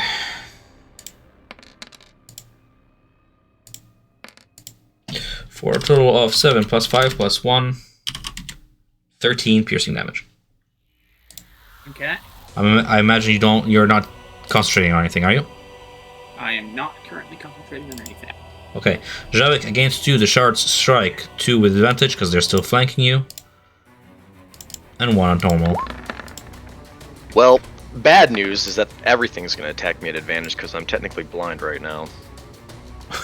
No, the Guardian has light. Has the bonus on Markovia. The thigh bone of Markovia is casting light. Yes. I think it's 15, but let me check. Let me check. I didn't know I had light. I didn't know either. I didn't hear it last session, but you know. Thigh bone under T. It has 20 feet radius and dim light 20 additional. Neat. I'm looking for the handout for some reason. I can't find it amid all these. though. Oh, there it is. Mace of Disruption. Oh, now it just loaded. While holding this weapon, it sheds a bright. Okay, cool. I should have been mentioned, because he wasn't doing that so far, and Javik could have used that light, but you know, better late than never. There you go, Javik. You have some sight. Let me see what your vision is like. Okay, yeah, that works. So yeah, as I was saying, against you, only 23 hits for 4 piercing damage. That's it halved. And that's the end of the Heart of Sorrow shards. They're not going to move. They're going to follow their last command. Swarms of bats. It's just the one that hits me. Just the one. The 23. I'll actually roll my reaction because I have a tail out, and I'll add it to my AC for my reaction. Sure thing. 1d8. All right, I succeed. Wow. Plus 7 to AC as you parry it, and that lasts for the entire round. Correct? No, just the one attack. Just the one attack. Fair enough. Bats. I'm gonna give you a nice radial here. Again. Wait. I am. Bat swarms. I'm just making sure that I'm not forgetting anybody. There is one extra token here, I know, because I counted them. There's only 3 of them. It keeps reappearing for some reason. Swarm of bats. We have 2 bloodied ones. And 1 at whole health. For the 23 one hits. For an additional 1 piercing damage. One. It's little Harry's. More annoying than anything. Zavik, do you have to roll your rage? He's already raging. I'm already raging. I'm already lost that save. Yeah. Vasilka's turn as Strahd. This is the top of the round. Strahd, at the end of that turn, is going to use his legendary action, just move. But Vasilka, go ahead with your turn. Do I see where he moves? Yeah, I'm just deciding. Okay, I'm putting you on deck while I'm deciding. I'm essentially, let's do move. And he can only move along the walls because he doesn't have any fly speed right now. So I'm just seeing what's better.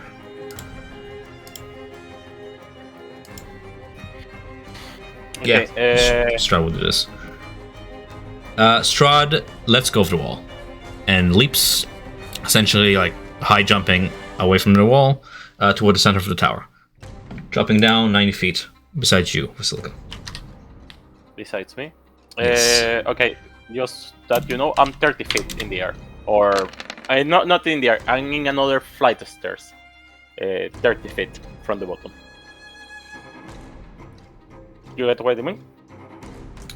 Okay, so he'll use his movement to move like so, leaping upwards, dropping down, and then that's gonna put Strahd. I'm just looking at the map here, make sure I got it correctly. Yeah, it's gonna put Strahd over here, dropping down, and movement onto remaining 15. Okay, Strahd is 15 feet off the ground. Okay, Climbing up. 15 feet on How? the ground. Yep. Chasing, Okay, giving chase to you, terrifyingly. He took that damage. Okay, seeing that he's next to me, I'm gonna... Oh, I like this man. Okay. I'm gonna fly 60 feet into the air. That's using my bonus action. So it will get me on 90 feet. And as an action, I'm gonna cast...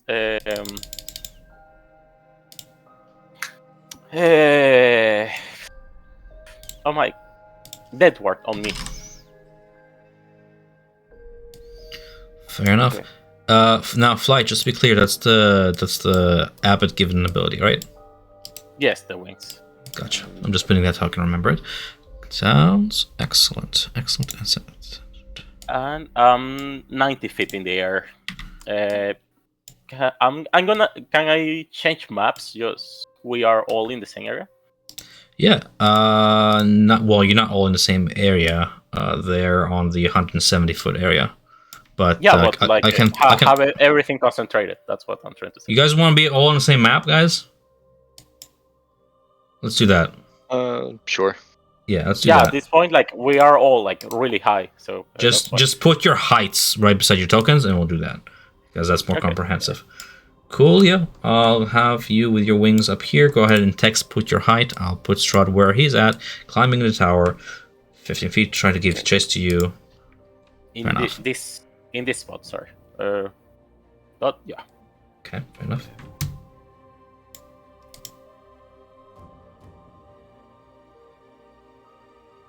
Okay. That's it. No bonus action. I used all my actions. Alright. Strahd moves to the outside of the tower. You lose sight of him. Okay. That's his legendary action after your turn. Javik, take your turn. All right, same thing. Top left being 1, bottom right being 6. 2. So it's the shard to the north. 1 attack for 10 damage.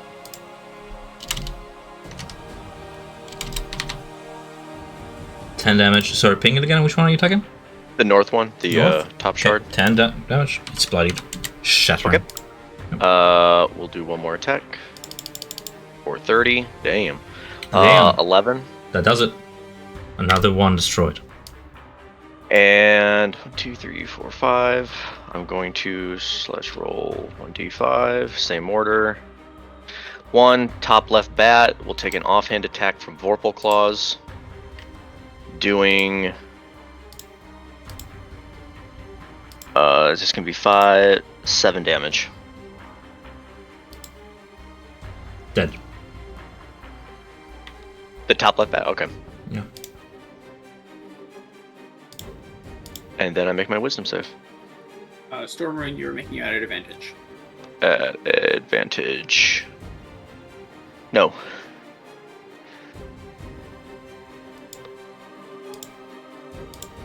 I'm still V Angie. That's my turn. Yikes. The vampire spawns are still fleeing somewhere out there in the wilderness.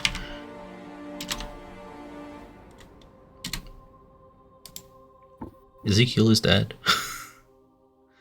Do you want to roleplay another character, Lorian? No, it's fine. We said that this was like the end all be all for the campaign. He's dead, and that's going to be Fair enough. that's going to be it. Fleeing in terror. Fair. Earing around at full speed toward the top of the tower in sheer terror. Rule me. How Yes? speed? No, because her exhaustion from the heart is going down, and she's no longer exhausted.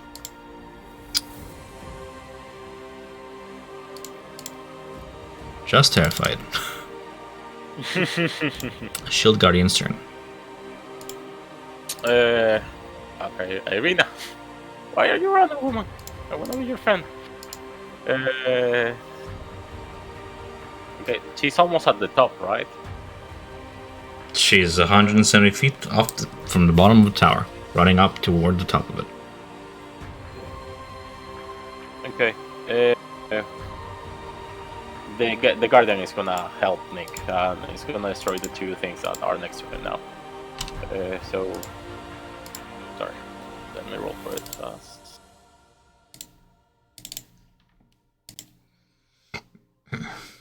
Uh, 26 to attack, and 15 damage. That does it. You pick one. Which one are you killing with a smash attack? Slamming it against the wall. The one on the top, like he's pushing it against the wall and just flattening it. The last of the swarm of bats is flattened and smeared. And the other one's 20 to hit, 9 damage. For how much damage? 9. Nice. Perfect lethal. Another one killed as you smash it and you let the remains just fall down to the tower.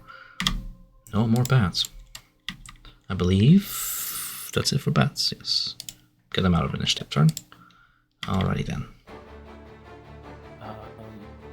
Shield Guardian recovers HP at the beginning of its round, plus 10.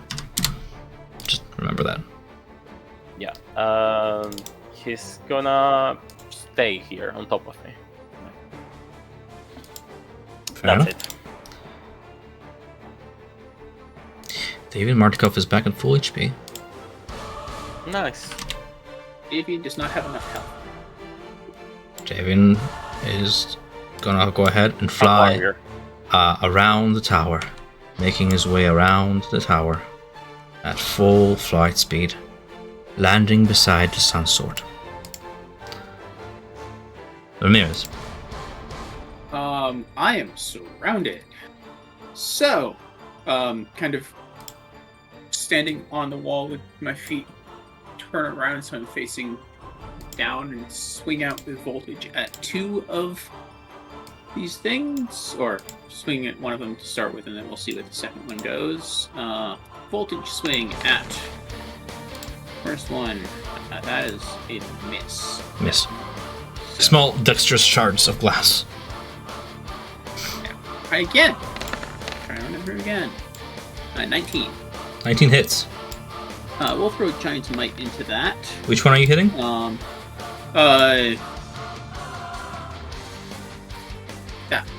That one. Say. What's the total damage? Total damage is 16 piercing, 3 lightning.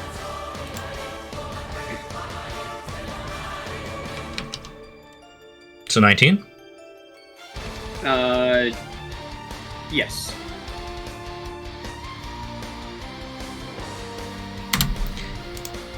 Righto. Shattering it.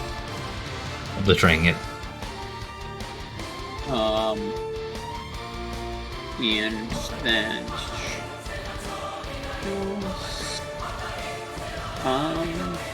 no, I think that's everything I'm gonna do this round. Alright. Top of the round, Strahd moves up to his movement up the tower on the outside. I don't know why I'm narrating this, but I suppose context of what I'm doing.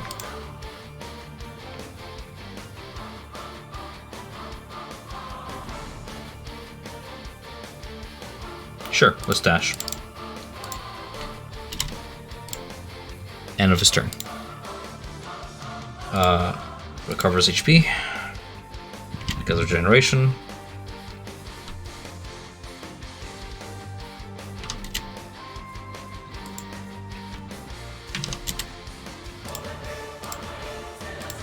Okay. And that is end of his turn. We're back to shards.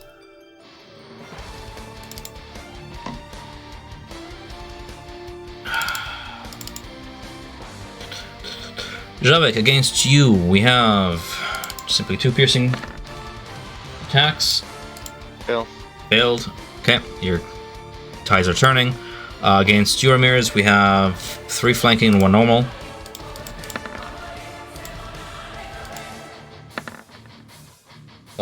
Do any miss? They all hit. Okay.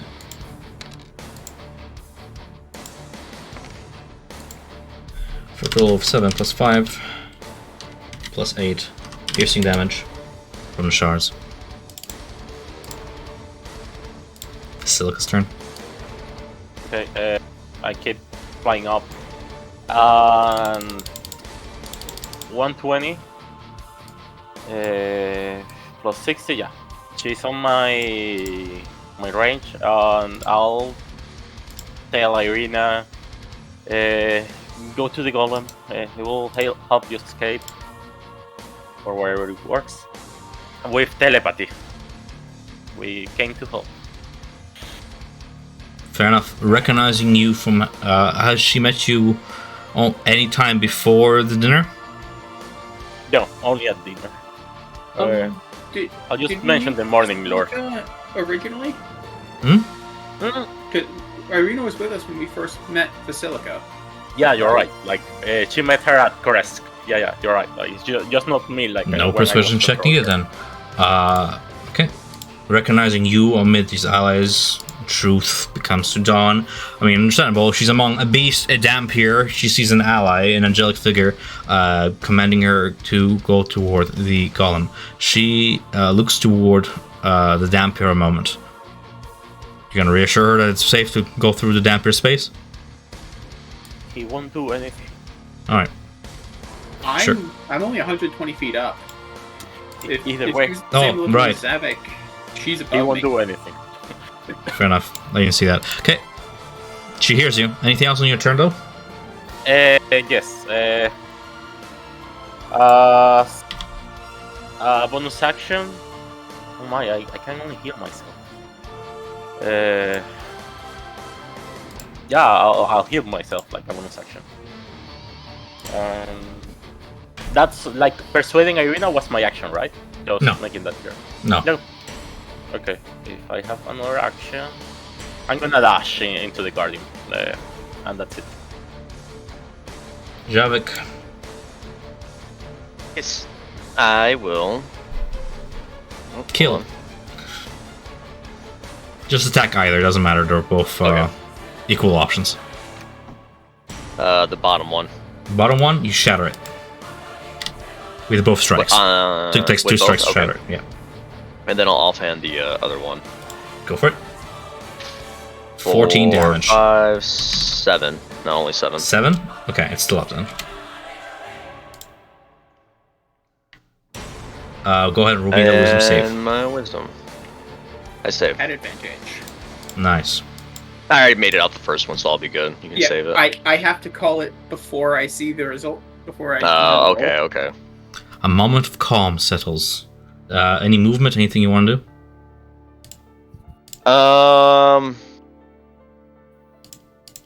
Just to be safe, I'm gonna just move back. Nah, fuck it. I'll just stay there. Okay.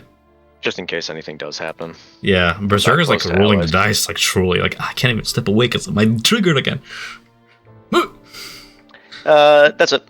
Okay, fair enough. Technically, you can step away, and if you get hit, you're still berserking because you rule to save against it at the end of your turn. So you can take the damage while you're still berserking, and then you roll the save, and you get out of it. Does that make sense? Yeah, I've already casted the die.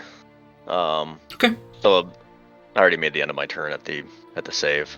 Okay, cool. I'm keeping Vampire Spawns in initiative just for funsies, I guess, as the duration of the Revenant Kind symbol is still going for another 4 rounds. It has not even been a minute. Ezekiel is... What's going on through your mind, DeLorean? I'm just thinking over how things could have gone differently. That's so powerful, having that legendary action attack every turn.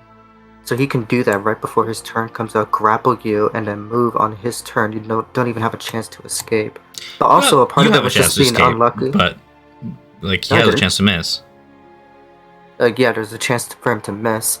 A part of it was also just being unlucky, because he only has a plus 10 to his attacks. So with disadvantage, he needed to roll a 12 or higher to hit me, and he succeeded on most of his attacks. Meanwhile, on my concentration check, my concentration saving throw, I only needed to roll a 10 or higher, and even with advantage, I failed those. That would have made a big difference if I passed. Yeah. I'm just going over like all these details. I How does suppose... Ezekiel know this? How does he know numbers right now? No, I'm just Well, asking what Tom Lori... asked me So, as like, a- Lori does Oh. something He was asking during me the as session. a player when I was Yeah. thinking, yeah. Oh, okay. Ezekiel's dead. He doesn't have thoughts. We're just having a mini Well, I just conversation thought on maybe his he's, like, turn before moving slipping on. into the ether. Yeah, I thought I was slipping into the ether. I was like, I'm sorry, are we immersing you by having a banter conversation? I mean, to close this off, I mean, we will both review this video and see what could have been done better, but I think we can both agree that facing off Strahd solo was your demise. Irina, on the top of her turn, with 1 HP remaining, is gonna go ahead and limp. I mean, she can't limp past the crystals, she's just gonna get fucking downed. No, the crystals are not there. Are 120 down. They're 120, I keep forgetting that. Let's fucking put that big old 120 right here so I can see it. Okay. Fair enough. Full movement, because no longer exhausted, toward the Guardian. Into Can you safety. climb into the back of the guardian? Like She can use like her 5 feet to climb. Sure, why not? Yeah. Okay. Piggyback. She can't mount him. Actually, she doesn't have enough half speed, half her movement to mount. So she's gonna end her turn there. Unfortunately, that's how movement works. Can you action dash and then mount? Because it's not an action to mount a creature, is it? No, it's movement. Only movement. Yeah. So she can action dash and mount. Yeah, let's do that. Okay. Action dash mount to flee. All right. Do I see a reason in your eyes? Yes, you pass, right? Like, I'm Yes. positive on that. Still in rage, but Just get beside Savik, and as he's making its way, he will give 2 fists to the swarm. 15 and 27, not 20. natural 20 kills it. Okay. Yeah, he just stomp it, and he cannot go end his turn here. So yeah, this is where he ends his turn, and he regains HP on this turn. That's it. Somewhere outside the tower, Davian is by the sword. A raven sound By closing. the creatures out there. What He's a creatures? raven. He's flying? tiny. It's a lone Okay. bird picking up the hilt of a sword. Okay, I didn't know if like those big things were like super crazy. Those big things? Those weird looking The flying horrors? creatures. Yeah, You slew them. I thought they were busted. All of them? No, not all of Oh. them, but like, you know. Oh, he's that's what I was thinking. I mean, like, Ivan has a point. He's a raven, a lone Yeah. bird picking up a sword. End of his turn, because we're still here, Strahd is gonna go ahead and reappear 165 feet from the tower, bottom. So he is gonna be here. As you reappears, you can see a mote of fire between his 2 hands. Ramirez, it is your turn. The moment of calm has passed.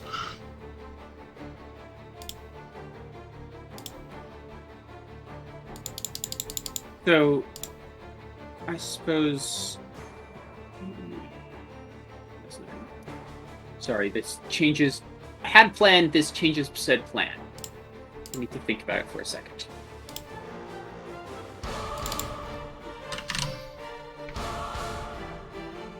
Okay.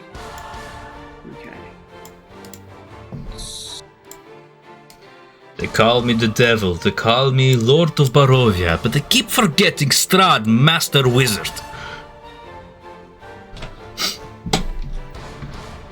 Okay.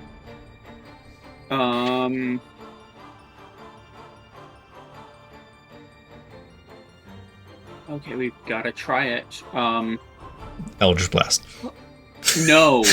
No, I'm being disadvantaged. I did that. Wall of ice from the staff. So that I need the actual description of this because this is going to be the dome, the sphere around Strahd. Okay, let's begin with the basics. What's the range of spell? 120 feet. You have range. You have visual. I'm gonna say you have visual because he has visual view. He has a mode of fire on him. I can see him. I'm targeting, effectively centering around the mode of fire to grab him in the mode of fire in the sphere. The hope is that this causes him to A, lose sight of us, and B, potentially... Hemispherical dome of ice forms around Strahd at the point you choose. Radius of 10 feet, so 20 feet all in all. You can make the shape a flat surface made up to 10 feet panels. Right. Okay. So I'm going with the sphere or dome, depending upon if I can catch him in a sphere so that it's easier to fall off. Otherwise, we'll just dome it to catch him. Okay, so I'm gonna go ahead and draw first of all this dome shape. There we go. And you're casting it on a point you can see within range on Strahd, so I'm guessing you're gonna cast it like. Yeah, I basically want the back end edge of it to ideally cut right between him and the wall to kind of separate him from the castle in this icy sphere. I'm. 'Cause it's Can you draw a those circle here- the way I drew it and then place it wherever you want it? Sure. Thanks. 1 second. It's gonna be 4 squares by 4 squares. Yep. So If the wall there's passes my- through a creature's space, when it appears, the creature within the area is pushed There to you go. one side of the wall and has to make a dexterity saving throw. And Strahd will be making that save at disadvantage. I will use my Storm Marine's reaction to give him disadvantage on that saving throw. So, just to be clear, cutting through a creature's space would be if he was here or if he was here. So, how are you placing the stone? Because you'll be pushing him to the inside of the dome, right? If he was here, you could Yes. push him outside or you could push him inside. I want to push him into the dome. So, Or where are the you sphere. spawning the dome? So the sphere would be here. Okay, so it'll be here if we're placing it on the grid. Okay, cool. Yeah. So you're effectively pushing Strahd like so. Yes. Alright, dexterity saving throw, and you said disadvantage because... Storm Rune reaction. Cool. When you or another creature you see that makes an attack roll, saving throw, or ability check, you can use your reaction to impose advantage or disadvantage. He chooses to succeed. Okay. But so does he still get pushed inside or not? If the wall cuts through a creature's space, when it appears, the creature is within its area is pushed to one side of the wall and then must succeed a dexterity saving throw. On a failed save, it then takes cold damage or half as much. Yeah. So he he got succeeds, in, he takes So half as he- much. Mhm. So 14 cold damage.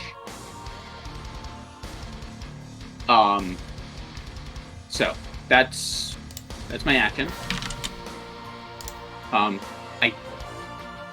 Okay, so that's hopefully useful. At least breaks his line of sight. So does yours, by the way.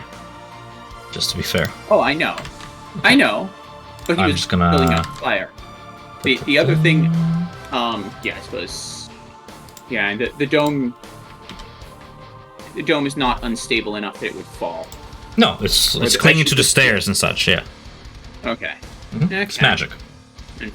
For those of you who need to know, the wall is an object that can be damaged and thus breached. It has an AC of 12, 30 hit points per 10-foot section, and vulnerability to fire damage. Yeah. Cool. And then I will. I have just my bonus action left.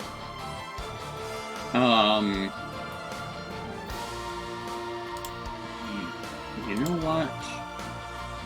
We're going to go ahead and.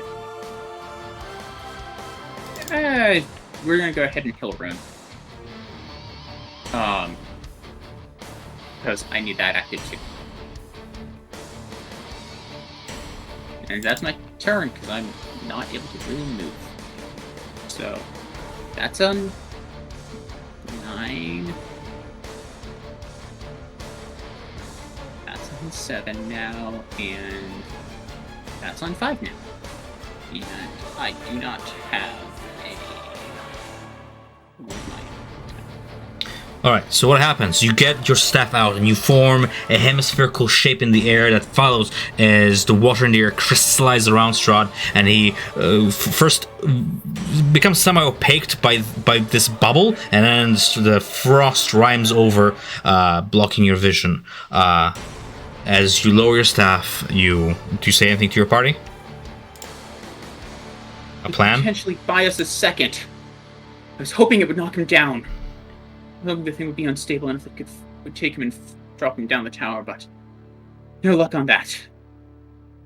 Okay. Basilka, how far down are you? 150. 150? Let me just edit this, because I need information here. Are you gonna super flex me again? No, I just need to know Or- where you're at before I take my turn, right? So, Yeah, 150, 150, 170, and you're 120. Okay. What's up? Can you make a Strahd visible to me by chance? I know kind of where he's at. I just Okay, let's... or he's so far down. I mean, if So we light don't- isn't down We there. don't know where Strahd's So, up hold here. on. So the sphere's there. There's Strahd. He's 165. He's 5 feet below you, Javik, right? on a little slope. I'm 170 feet up. He's way down. 165. I just didn't know if there was light. You're 170. He's 165. He's 5 feet. Oh, 160. Oh, okay, gotcha. Gotcha. Yeah, I'll put the number. Maybe you don't see it because it's hidden. Yeah, I can't see it because I can only. Okay. You can't see it. Okay. Sorry. No, I can see it now. Okay, fair enough. So at this point, do you guys want me to just reveal the entire map, like without dynamic lighting? That'd be kind of easier right now. Okay, I'll do that. Let's do that. Because the bottom half is cut for me. I'll do daylight.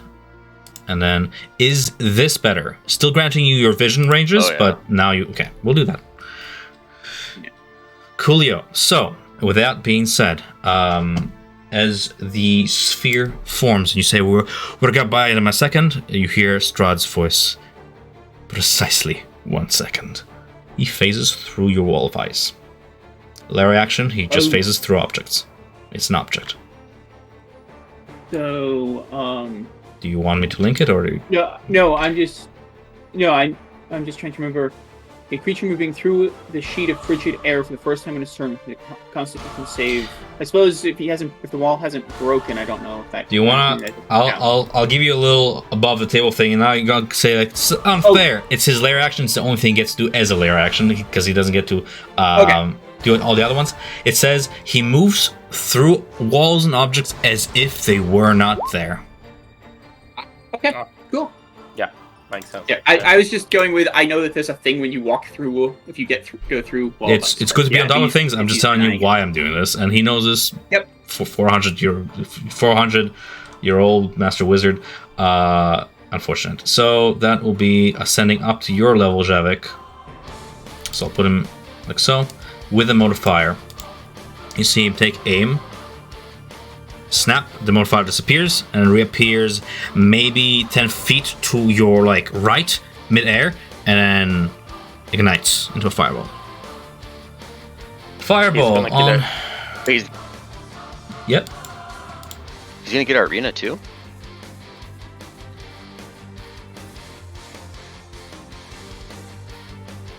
Yes.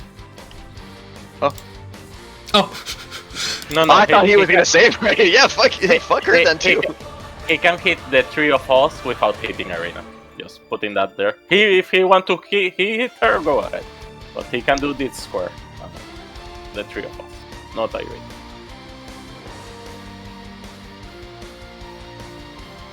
Save the best for last, I suppose.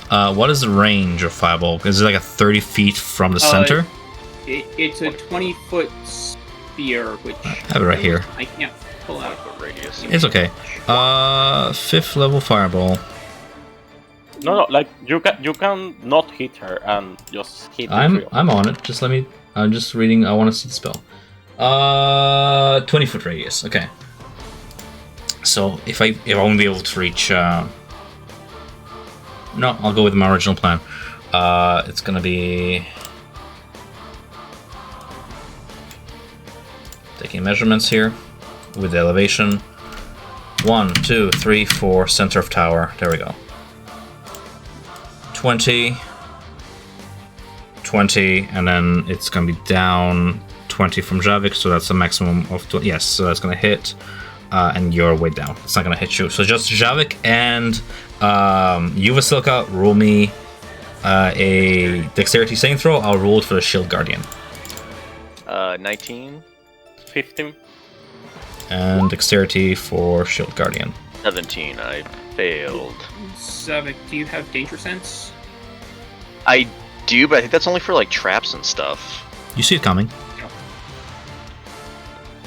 He's been holding on to the spell for a while, and you saw him go through the somatic and verbal components. Oh, it's traps and spells. Yeah, he announced it out loud. It's a verbal spell. You see it coming.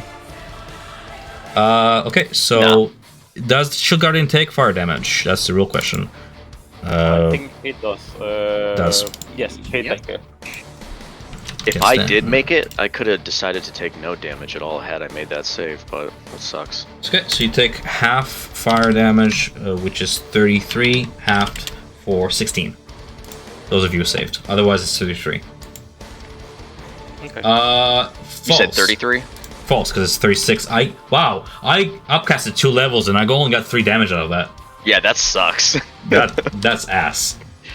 So sorry. So that will be a throw. 36 half will be 18 fire damage.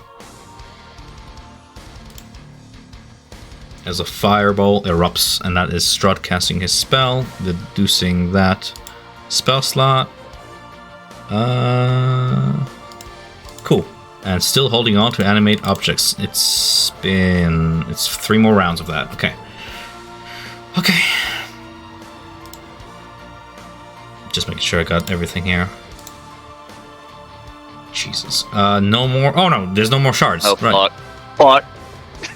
What? There, Oh fuck. Oh fuck indeed. there are 3 shards. Basilica. There's on me. Oh, There are 4 thanks. shards. Okay, I was wondering. Do anyone has inspiration? Like, No. I'd rather if we don't face Savik at this moment. Okay, just checking. Nope. Don't have inspiration. Yeah, we're done on inspiration. You know, that Davian was supposed to give us inspiration. That guy. Doing something. I asked you if you wanted him to do anything other than what I had in mind for him. No, it's okay. Like, it is what it looking is. for reinforcement. I'm getting it's ones okay. from my criticals. I'm getting ones from my appcasts. That's ass.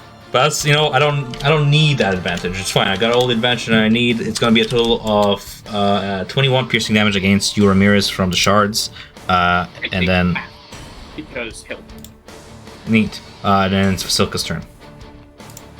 My turn. Okay. I see, because fuck that, Savik. I cannot take it.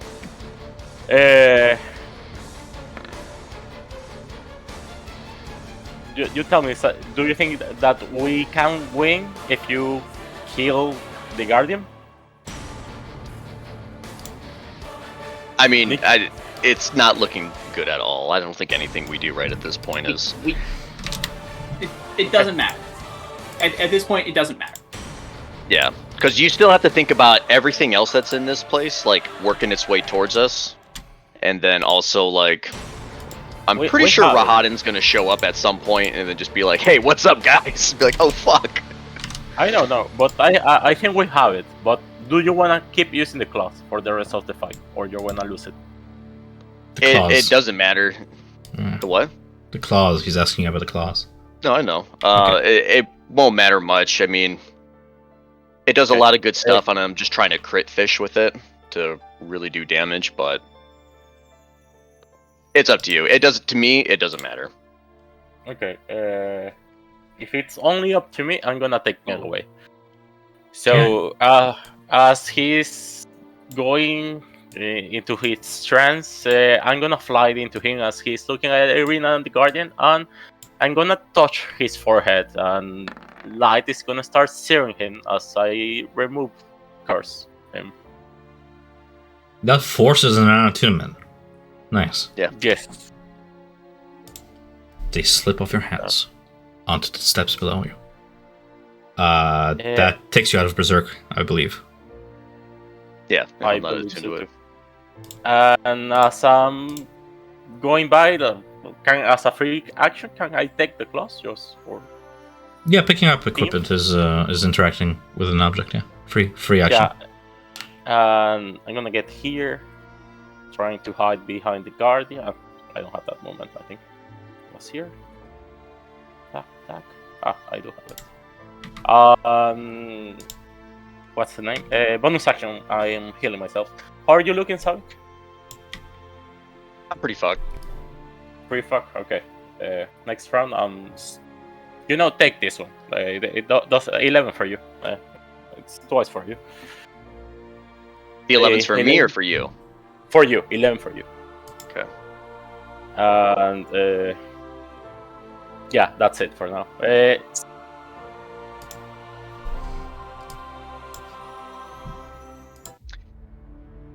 I'm still raging. Yep, but I Yeah, you don't took damage. have any really good weapons. Strahd is gonna use his movement on his turn to go behind the wall. Interesting arena for Strahd. Very interesting arena. Like, I'm just playing him the way he plays. But this whole like, circular wall thing. Sorry, Nick, go for your turn. I'm talking out loud. Is he Sorry. taking a legendary action right now? He's Like, is taking he a legendary action to move, yes, at the end of Vasilka's turn. Okay. Then everything's gone. Yeah, he's 120 feet down. You could maybe chuck javelins at. Yeah, I was gonna say I'm gonna rage, but that's about it. Honestly, Even if you do a whole attack against Strahd, you lose rage. yeah, but I have like nothing that's gonna do anything against Strahd, like a sledgehammer. It's like woof. So honestly, I'm just gonna drop rage as a bonus action, and I'm actually just going to like. Can I hear anything like within down below? Is anything coming back up to us Roll from down me a below? perception check. 7. If it is, you're not hearing it, and if it Okay. isn't, you don't see anything either because you're looking into darkness. And if anything was coming, would have probably came by now, right? Yeah. 15, 20, 25, 30. Okay, that's 5, 10, 15, 20, 25. Alright, I'm still on the stairs. Going. I'm just gonna go up to try to kind of interpose everything. From there, Zavish just can't really do much else. He's just gonna ask and say like, well, what's the plan now? One's already down. If we go into the depths, we'd have to go full force to try and find either a way out of here or try to rush off the front, or we try to make our stand here and take them out. And then that's just gonna be my turn. Fair enough.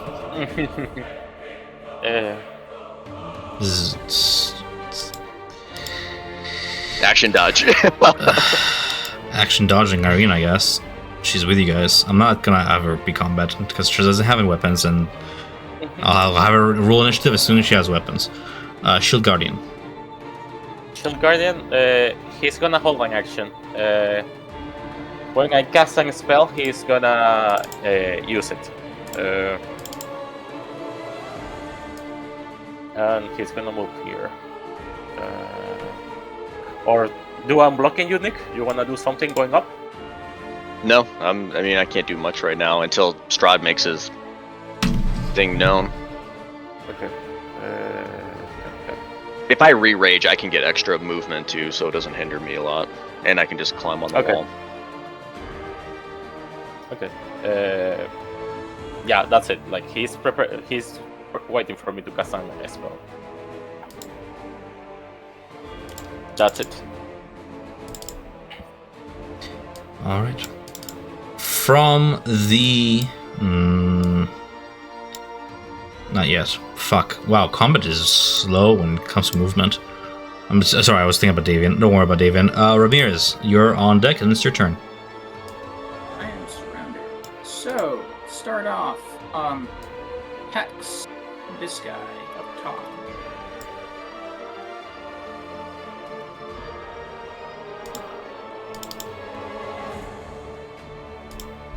So, that would just be, we're gonna Hex him so that that's in play. Because I now have a free bonus action to do that with. Voltage is gonna swing at the guy I just hexed. 16 to hit. Do you get advantage because you're flanking? I am way down below. No one is near me. Yeah, I keep forgetting that. Okay, 16 does not hit. Tiny dexterous objects. Okay. Second swing with voltage. Same guy. 26 hits. And Kills. Then we're gonna throw Giant's Might into. Oh. It kills with just 9 plus. Yeah. Yeah. I technically need to choose to throw Giant's Might in before or after. Before you. I know the result. That's fine. You can keep it. I'm just telling you that 9 would have done it. So it's dead? Yep. Your hex moves? Okay. No, my hex hangs out. I have to use a bonus action to move it. Just remember you have it. Okay. Yep. Hence the little concentration marker.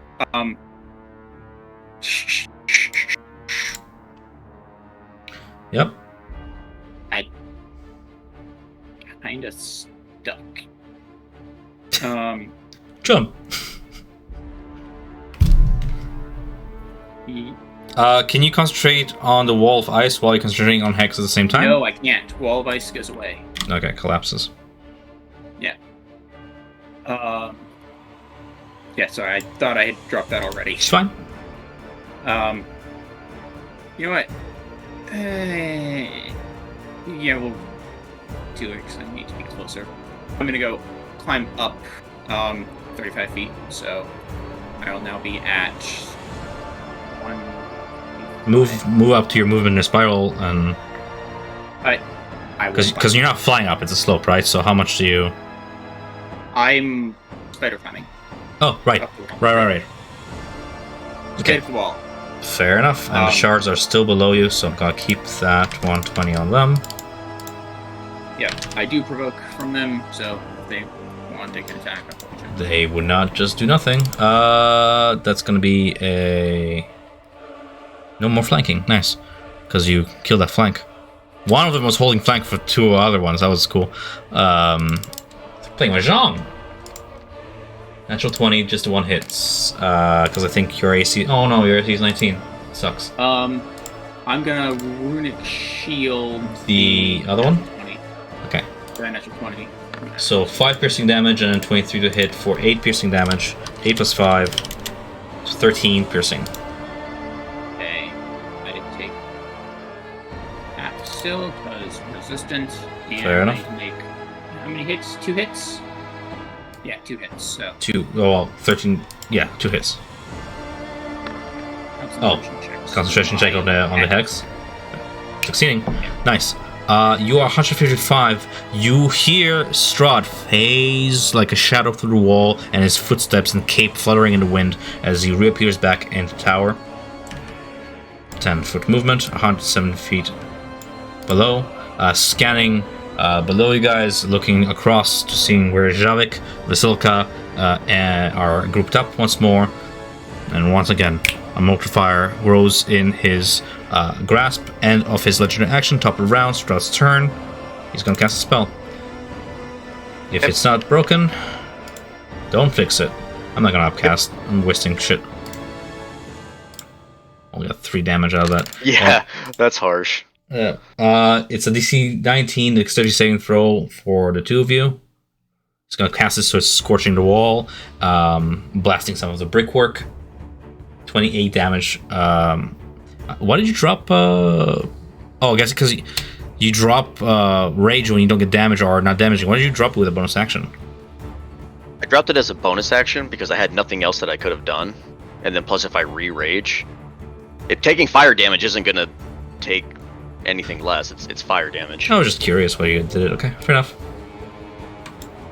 Plus, Okay. I had a tail, and if I wanted to do damage and get claws, I'd have to re-rage anyway. 14 fire damage against you, Vasilka, halved, as he is going to use.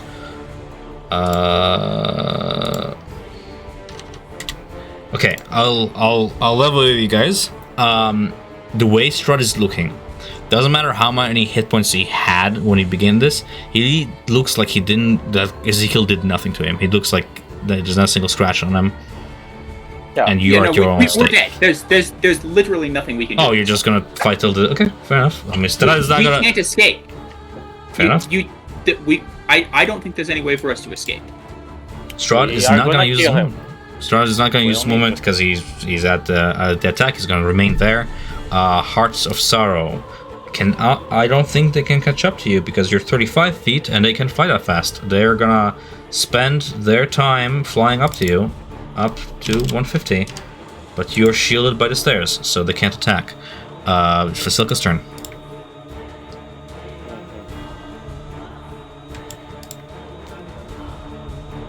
Give me a second. Strahd's gonna do something smart here. He's gonna command one of them to go north. It's gonna be at an angle. Can I make it? I can. They're flying. One of them is flying toward you, Rzavik, just kind of deviating from the path. For all it's worth. Okay, I'm gonna use my bonus action to heal myself. To kill myself? Oh, heal myself. That's what I thought he said. I was like, okay, go for it, dude. Seppuku. You won't have You can't have the Strahd. And okay, that's my bonus action. Okay. Action. Just because you're on the level with Strahd and he's now inside the building, you can see the symbol for Ravenkind is worn around his neck. Can I take it out in some way, like mechanical wise? You can certainly try. It will be disarming, essentially. Okay, yeah. Disarming attack is a special. It's kind of like a grapple, so same. Okay. Just so you know where it's at. The sound sword is nowhere to be seen, but the symbol's right there. Throw the book at him. Just throw the book, Strahd. Do you guys want crazy shit or not crazy shit? Let's do crazy. At this point, we need crazy. Okay. Firebolt the Summon party. Celestial. I'm gonna summon the Celestial in front of Strahd. Okay. It's like an angel is 30 feet. If I what's right, 90 feet. It makes sense. He's gonna be here behind him. Which kind are you summoning? Defender or the attacker? Defender. We have to do this again. I didn't realize that it was going to reset him. There, summon. Let me move him one spot. I will. Someone flank him. Still have control over them, I believe. Yes, you do. Yeah. Double click on that. You'll have the sheet, and I do. Hold on. Let me redo this. Celestial Spirit, because then you have both up, the defender and the attacker option. If I do this, 1 second. Additional party tokens, delete the old one. Yep, delete it. Sorry, I'm just resetting. Okay, no worries. And then give it to Vasilka. All players, and then all players can, whatever, all players can control him. I don't care. Save. There you go. Okay. Now I cannot control him. Why? I just made him controllable by you. I literally just did it. What's all players? Yeah. All players. Oh, roll 20. What a time for you to glitch. Okay. Yeah. Yeah. Good. Look, another healer. Yes. Partially. He's gonna try to take the symbol of Ravenkind. He's gonna do the attack. So Give me your lunch money, nerd. yeah, he's gonna put his hand on the chest and try to rip it out.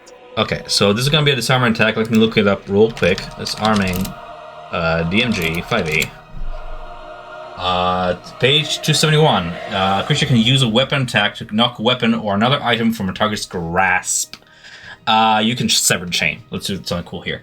Using a weapon attack. That must make an attack roll contested by the target's strength or dexterity. I'm going to use dexterity, Strahd's dexterity, to try and duck out of the way of your mace strike.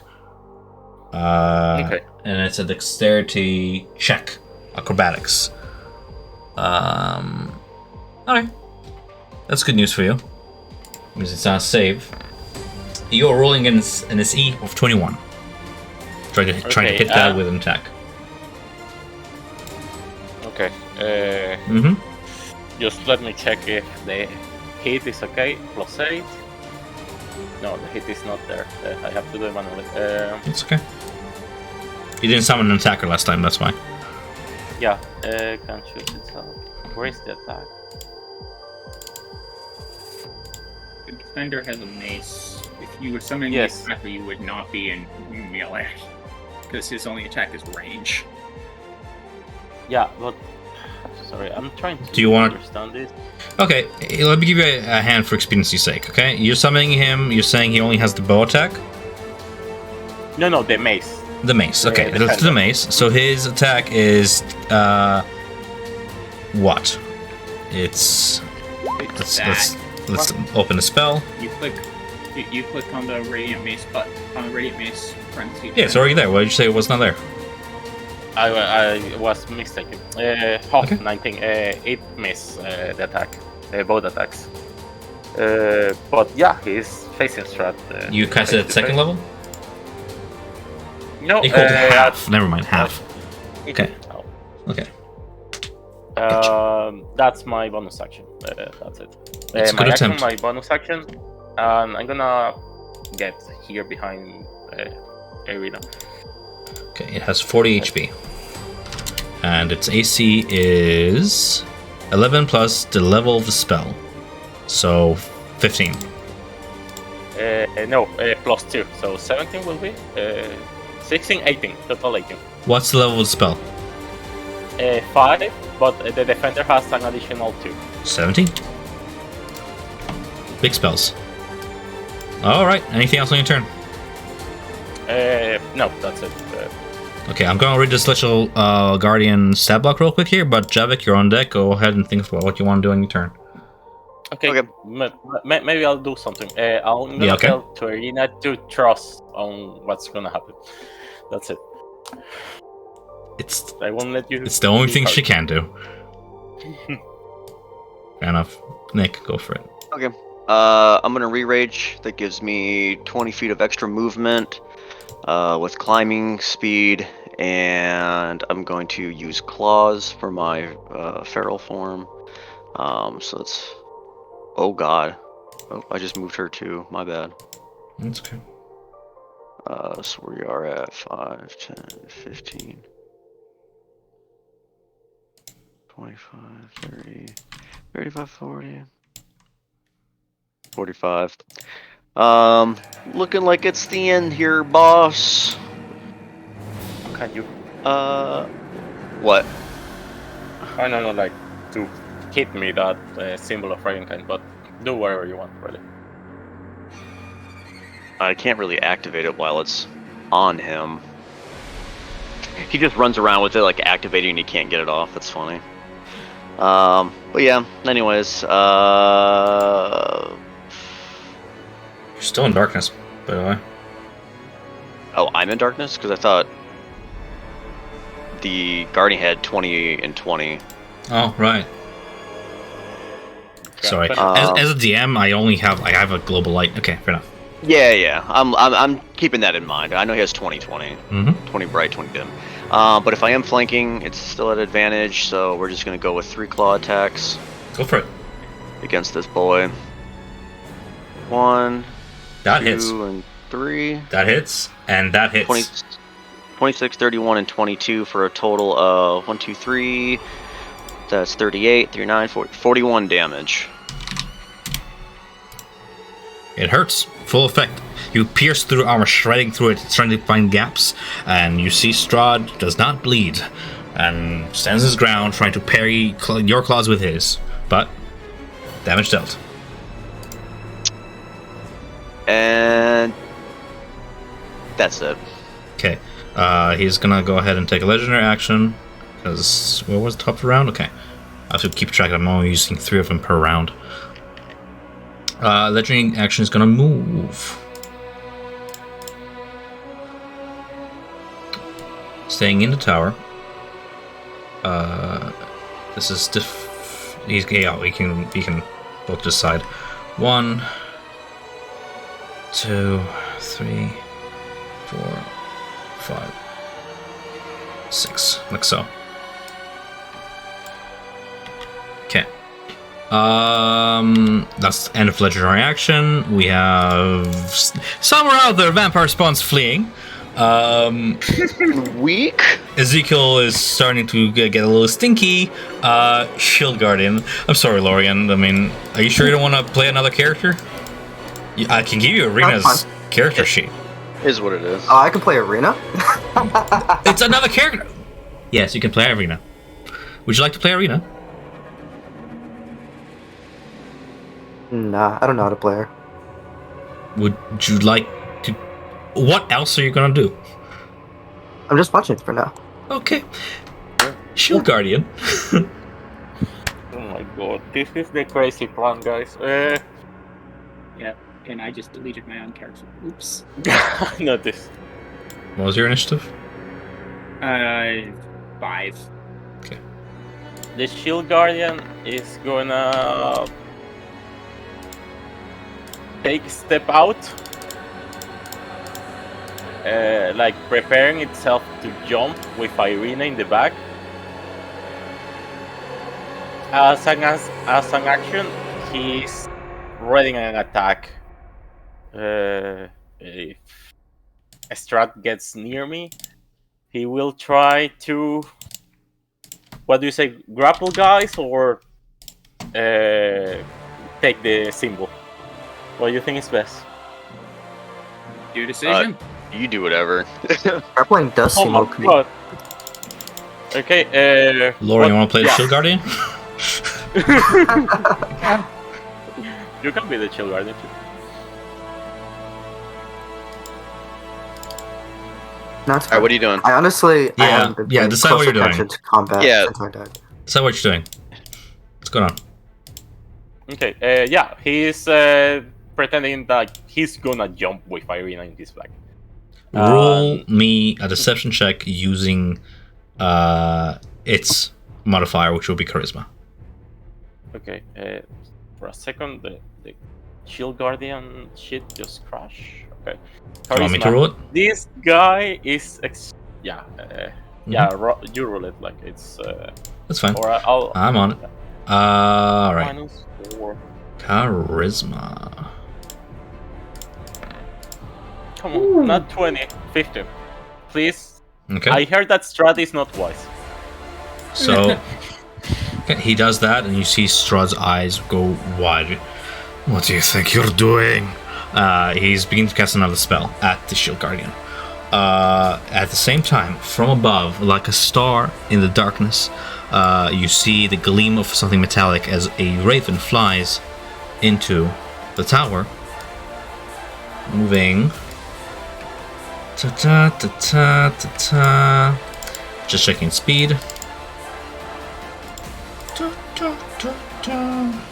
50, okay. So that was, sorry, from where it was, 5, 10, Javik. Landing at your feet as a raven in its talons is the hilt of the Sun Sword. For all that's worth. The raven then drops it at your feet and remanifests into David Martikov. That's gonna be his action though. Ramirez, it's your turn. Okay. That's very annoying. Strahd's movement. So bonus action, Hex Strahd, disadvantage on strength.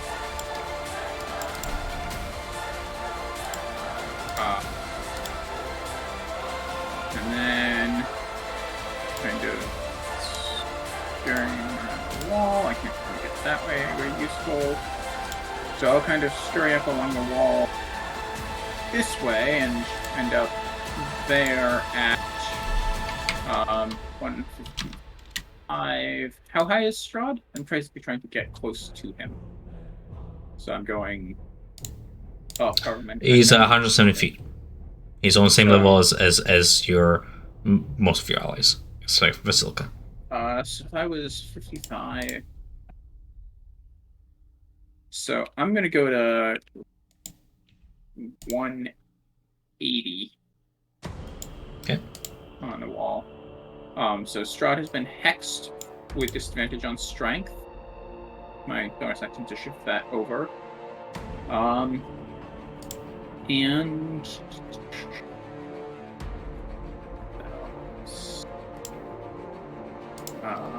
I'm gonna, fortunately, I think just throw Motion Plus. Let me double check the thing.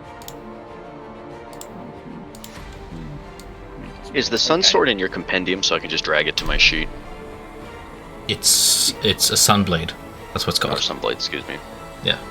You're correct. It's called the Sun Sword because that's what the lore part of it is. But the Sun Sword acts as a Sunblade, and Sunblade is a D&D item.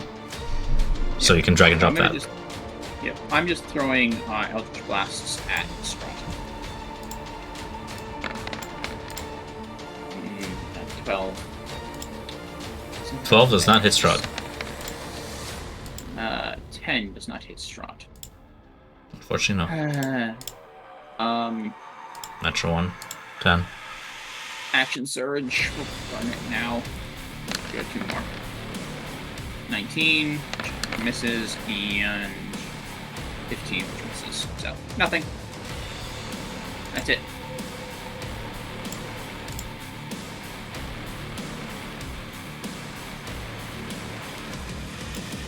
Just ranging here. Okay. Fair enough. Beginning of Strahd's turn, you see him like roll back his shoulders and then snap up his fingers, and you see his armor come off him, leviting off with these tendrils of mist as he sheds off his armor. I do not require this, apparently. And it's gonna go over here. Rolling its own initiative. 14. Bring his AC down. Like so. Okay. No longer, I'm just marking it off so I don't forget that he's no longer wearing the armor. So that's important for you guys. Still concentrating for another 2 rounds on that. Wow, it's really paying off. Oh, concentration, oh, you didn't damage him, never mind. Where do you get damage from? Strahd's turn then. Shedding off the armor is doffing. Let me read that real quick. Sorry. I hope at least it's an action. I want to see what the action economy is, and that I'm not cheating. Bonus action. Okay. Fair enough. Losing all of that. Okay.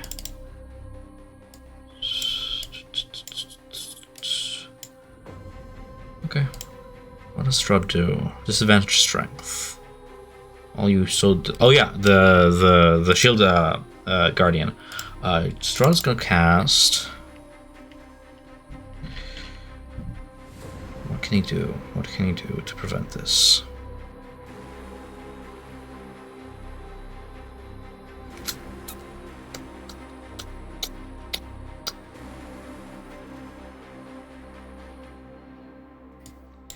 Strahd's gonna roll Connor real quick to see if he can determine this. Yeah, okay. Let me get some insight on this creature. I know what I'm looking for. It's in the spell book. I just want to make sure that that's actually the spell I need.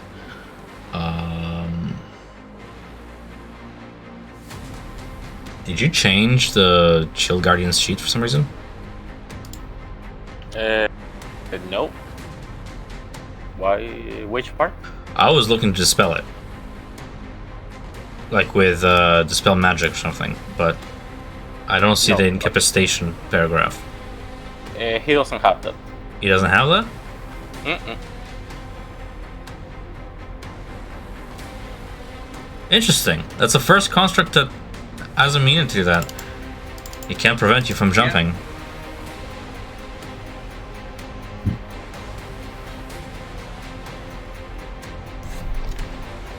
Okay.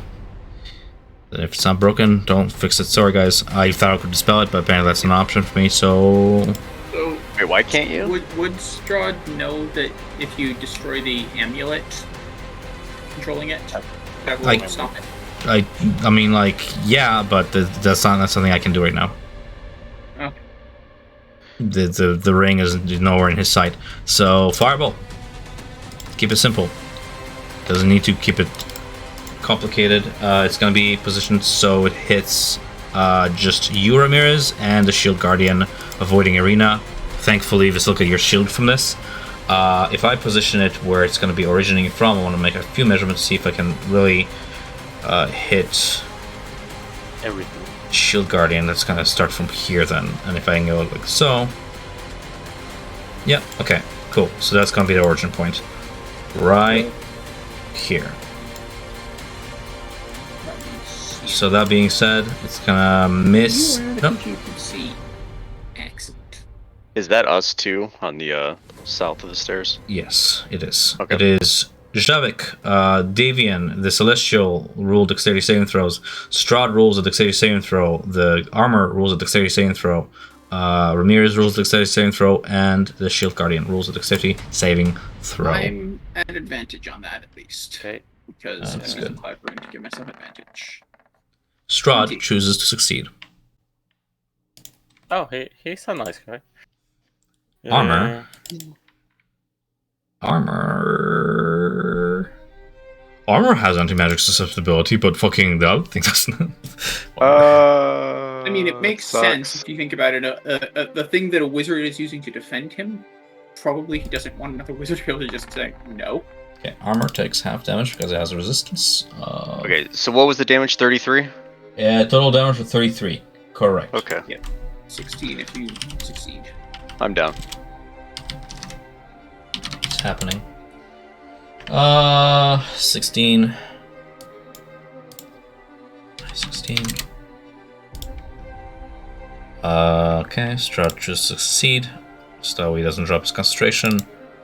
He only has one more of those left for the day, and then you guys will take your respective. How is, after that charring attack, how is the party looking? I'm down. He's down. Celestial 7. Guardian succeeds, so half is 16. Half is the 16. Guardian is the healthiest guy in the team. I'm totally fine. Okay. Well, I Wait. should probably roll concentration. Let me check that. The crystals also get damaged. Oh, those are vaporized. Yeah, those fuckers. I'm just gonna roll just to see what they get. They're dunzo. Oh, okay. Wow, they're still done. They're barely like 16 damage still. Yeah, Oh fuck. 16 They're to so each. Yeah, Wow.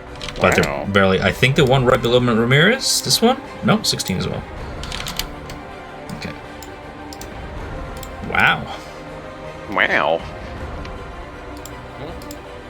You see, Strahd with Arena threatened begins to become a little bit more reckless. That is Strahd's turn. You're down, Javik. Yeah, what of it?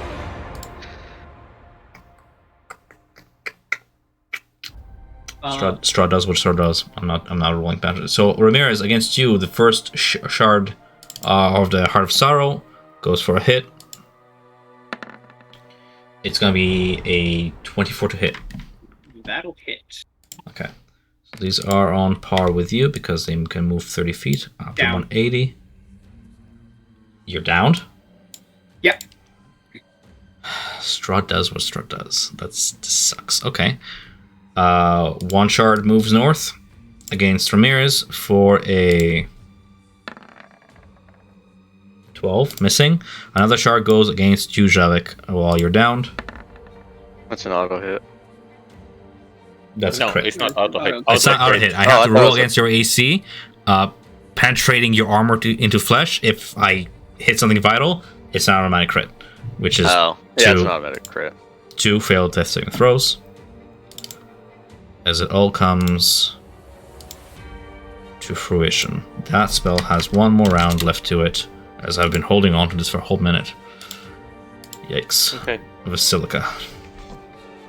Guys, let's hope for TPK. it. Let's hope for it. There is no other way. Divine Intervention.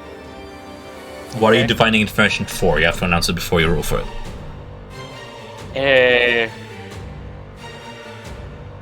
I know he's here. Any cleric That's spell. not- And Divine Intervention must heal. Okay. What do you have to? What's the target you have to roll for? 10 or less. Let's hope for a miracle. Let's hope for the miracle. Ah! 6! We got it, guys! The light of the Lord. A flood of healing energy burst out of the seemingly silhouette of Basilica, flowing through and into the injured companions. 700 hit points divided as you choose among the number of creatures that you can see within range. Everyone, all the party, I'm pretty sure including Irina. Yeah, everyone is healed up, all the party. And including Arena. uh, Yeah, like, oh, it's too bad that Ezekiel is not here. But, I mean, I told you guys, like, the Dawn Father is here. He is rooting for us. We only need to believe in him. Now, Lorian, do you want to play a full health arena? Lorian fell asleep. Alright. Fair enough. So that's Okay. 49 hit points to arena. 700 hit points. Just recover your health. I mean, like, Yeah, sure, max HP, everyone. yeah, I'm literally. Yeah. 40 HP for your Celestial as well. What's the Okay. range on that spell? That's a nutty spell. Mass heal. 60 feet. 60 feet? Okay, fair enough. Within a. It's the whole room. From you, yeah, you have range. That was my action. Bonus action? I have a bonus action. Can Strahd have some healing? Okay. If it was back in 3.5, I would say absolutely. Yeah, 700 damage. 700 points of I'm damage. dead. straight to Strahd? That would be amazing. Oh, just nuke him. Guys, we were reckless a second ago. You know, I don't need to be reckless. That's what put us on this situation. I was too excited and I closed my page. What are you doing? I'm sorry. I just want to see what bonus actions I have. I don't think I have anything at the moment. Healing word, oral vitality, daylight. Oh, I wanna cast that spell. I cannot yet. But seeing that things are kind of improving for us, Equalized. yes, like I'm gonna command this Celestial to take Strahd. 2 multi-attacks. Attack. Can he hold an action for when Savik gets next to him? Sure. Sure, okay. So he's gonna fly from Tom Strahd, trying to get himself advantage from what he's gonna do. But yeah, when Savik or any other ally gets on the other side, he's gonna attack to try to take the symbol of Ravenkind. Or yeah, that's it. Take the symbol of Ravenkind. Good plan. Javik. I'm going to re-rage, Back at it. and this time I'm going to take tail. I have this. Oh well, first I'm going to grab the sun sword. I'm back. I heard. Have its blade and everything, and I will then lay into him with 2 attacks from the sun sword. You are not attuned to it. Oh my god. Yeah, it's useless to us. Yeah. It's I not was useless. gonna You say- have it. It's not lost. It's just that you're not attuned to it. Well, then I'll just Probably- pocket. Okay, I'm just gonna pocket it, put it in my pocket. I can't attune to it, but then when I re-rage, then I'm just gonna say I did my claws then instead. Okay. Can you tell Davian to look for Ezekiel outside? Cleric wants you to go look for Ezekiel. I think he's dead. Yeah, you'll be right about that one. Quite dead. Quite foolishly dead. You're holding Bring it. his weapon after all. We'll Sure. bring him back. I'm on it. Go for it, Suffolk. Anyways, there you go. That's from. Oh wait, no, I need one more attack. Ooh, juicy natural 20 in there, I see. You see, so Strahd has legendary resistance, meaning he doesn't get decapitated, but he does take damage. How much? Well, I don't have the There- Vorpal claws. there's It's no just normal claws claws. Vorp. Oh, yeah. don't have No Vorpal. Vorpal anymore. God damn I it. mean, Just just when you normal. fished it. Okay. I'm sorry, Okay, guys. but That's not my intention. I'm curious. I just want to look it up. Can I? What? The damage on natural 20s, if not. It would be 68. 68? Okay. Nutty. Okay. So I mean, it's if that you would shed his deserve- armor. Yeah, so that's 12 plus 19 plus what? 10. That's 41. 41 slashing damage with what blade? Claws. Which count as magical attack at your barbarian Yes. level. Yes. Sorry, 21 you said? Yes. Okay. You're rendering his flesh, and as you doing so, you see the wound already begin to slowly close up. He's not in sunlight. Fighting him in the dark. He does have minus 10 feet of movement, though. Slashing. Oh, actually, when you do a critical hit that deals slashing, I grievously wound him. Until the start of my next turn, the target has disadvantage on all attack rolls. Nice. Don't Only got one thing. Yes. Like to not go back on turns. The Celestial hit Strahd on her 21 when he was trying to take the symbol of Ravenkind. It's just like it didn't have the modifier of his strength, the attack. It was at 0. So it should have been a 23 the attack, so he will have taken out of him. It doesn't change much in terms of turns going forward. It's accept my strategy. Just make sure that you track that in the future. Yeah, I'm gonna try to fix You it had now, a but reaction yeah. for the Celestial as soon as Javik flanks him. Do you want to roll for that now? Like if he will have taken the Ravenkind. Like if you allow that 19 that Well, you'll that have to roll 23 contest that hit me. before. Okay, it was a 23 in the past. If not, the current 5. one it's 10. You rip it. The Celestial takes back what belongs to the heavens, and he has it in his grasp. Okay. Okay. What? I was going to say that roll of a 10 looks like it's not actually including the spell attack modifier. So yeah.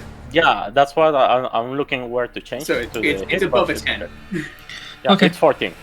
Lorian, I'm just checking with you because, I mean, being in a session not doing anything for like 2.5 hours sucks. Do you want to take over another NPC, or did you have any other ideas? I'll take control of her arena. What Okay. you got? What can she do? Alright, let's do this. So Rena's gonna go ahead and roll initiative. And You're I'm gonna gonna revive you, boy. this is available to all players and should be able to be controlled by all players, but here you go. She does not have a weapon on her as it stands, but she does have her features, which are active. Get her a weapon, she'll be useful. Irina Kolyana. Take your time to read her sheet, if you will. I will hold your turn for now, for you to familiarize with that NPC. Right, below the Celestial Spirit, the animated armor moves to sort of mirror Strahd's movement as it ascends. Strahd engages with Javik. As it moves over yonder, it will move out of the Celestial's range, but it already used its reaction to rip out the symbol. So we have Strahd's animated armor. Or use the Shocking Bolt twice. Charging up lightning like you've seen before in the parapets between its two gauntlets, it releases 2 bolts in 2 separate directions. One toward Davian, who is not wearing metal armor, for a natural 1, and one toward the Shield Guardian, which is going to be at advantage because it is all metal. 22 to hit, 14 lightning damage. That's Lightning. it. Yeah, it hits. Like, it doesn't Alrighty. really do poison. Fair enough. That is going to be the end of the animated armor's turn. You can see that where it was hit by the lightning start to fix itself. So Self-mending. not that much. Yeah. And seeing that Irina is getting like a wheel on her own, he's gonna try to give her like a chance to drop from her back, but he's going up the stairs. No, I'm lying. He's not doing anything now. He needs to wait for me to do a spell, so he's only going a little bit up. Strahd turns toward Davian Martikov and just says, I thought I ended you already. Alright. Disadvantage on all attack rolls. That's spicy. Strahd will use legendary action to move. Just not gonna waste it on attacks.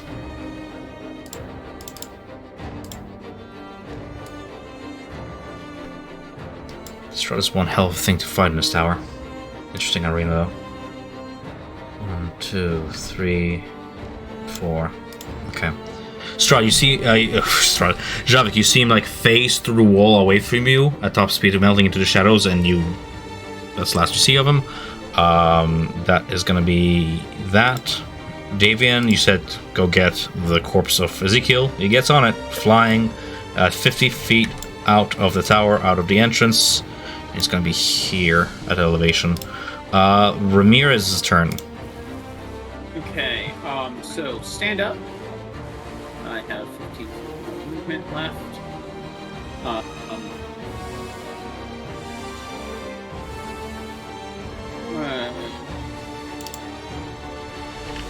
You know what we're going to do? We're going to throw an Eldritch Blast at that guy first.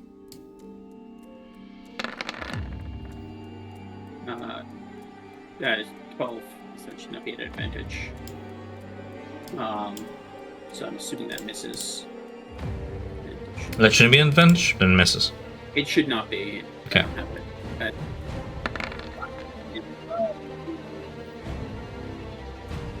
And 15 does not hit.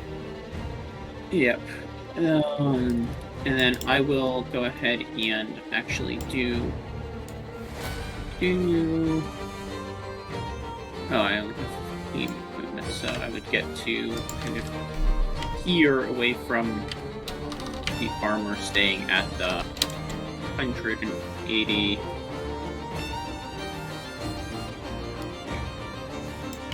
Fair enough. End of turn?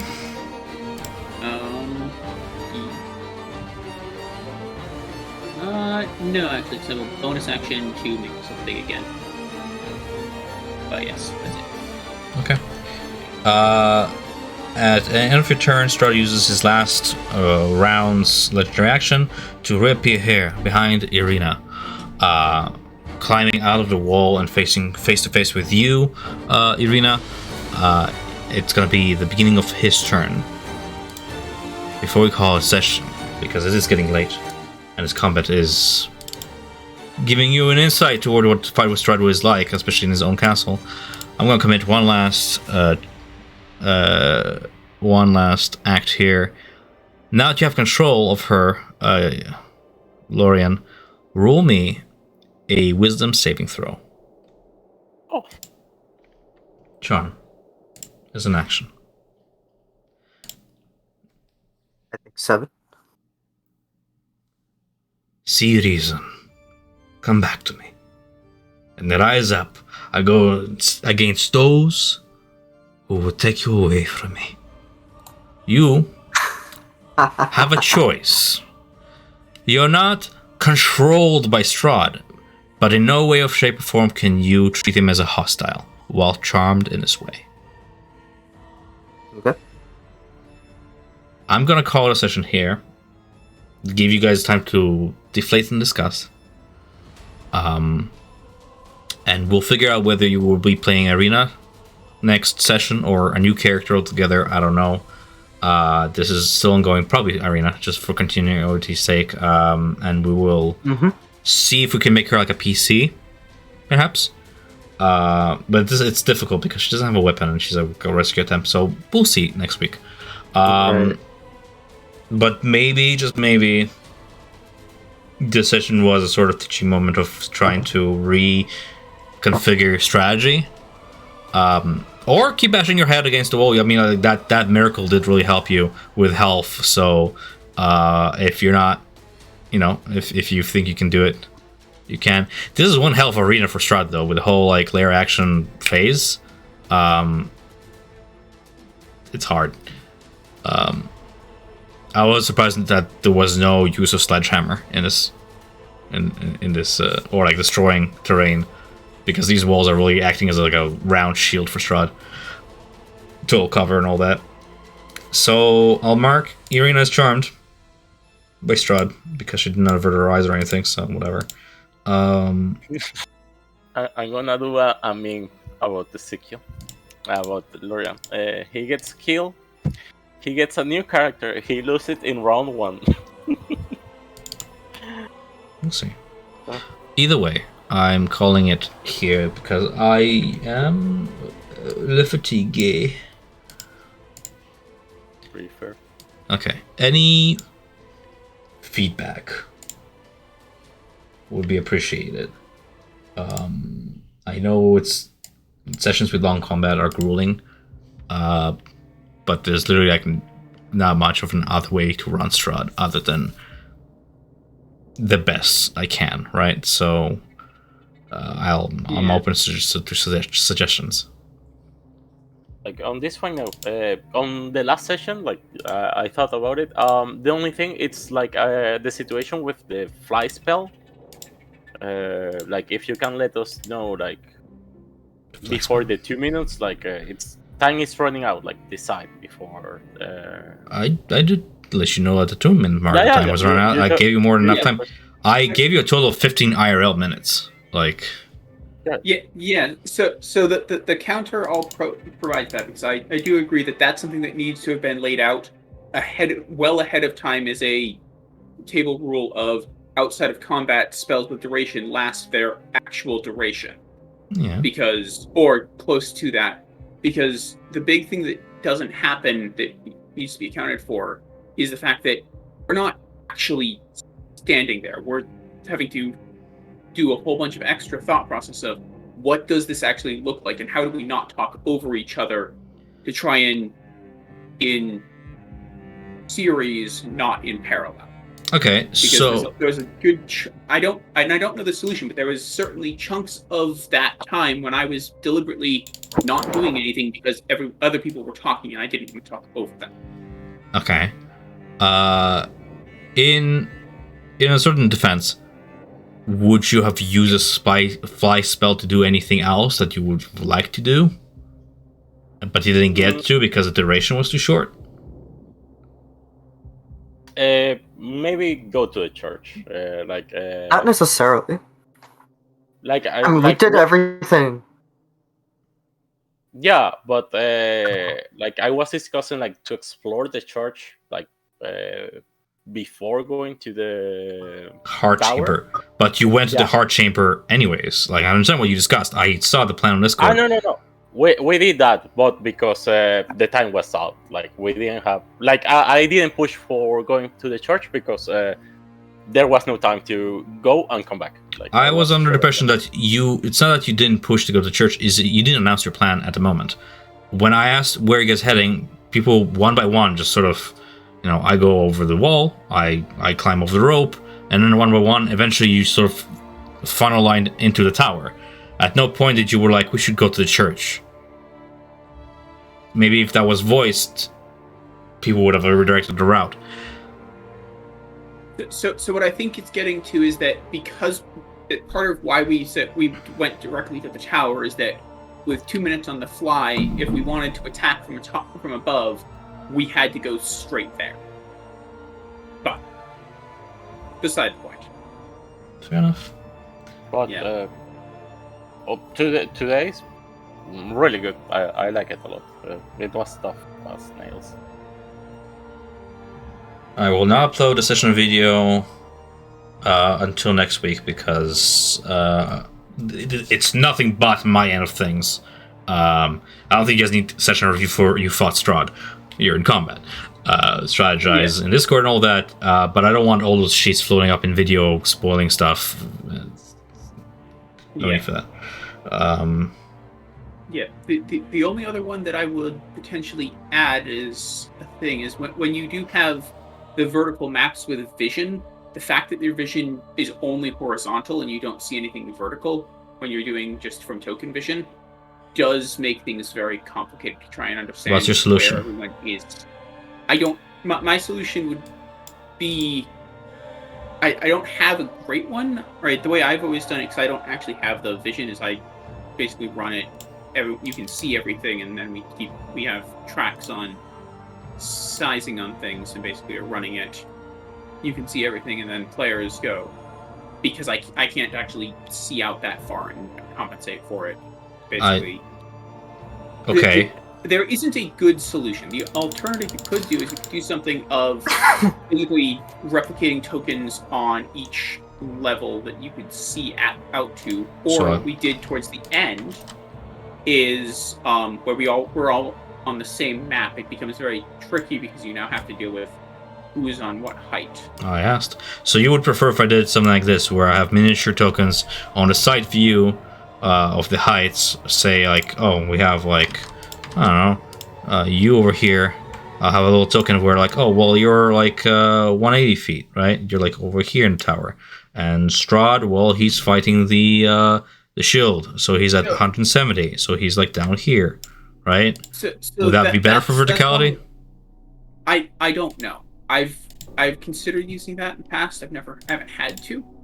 I was looking more at when I was the example being I made it up at like 90 feet. I can see the guys at 150, 160, 170 range if there's light sources up there. But I couldn't see them because I was on the low map and they were on the high map. So your solution is just daylight mode, like I have now.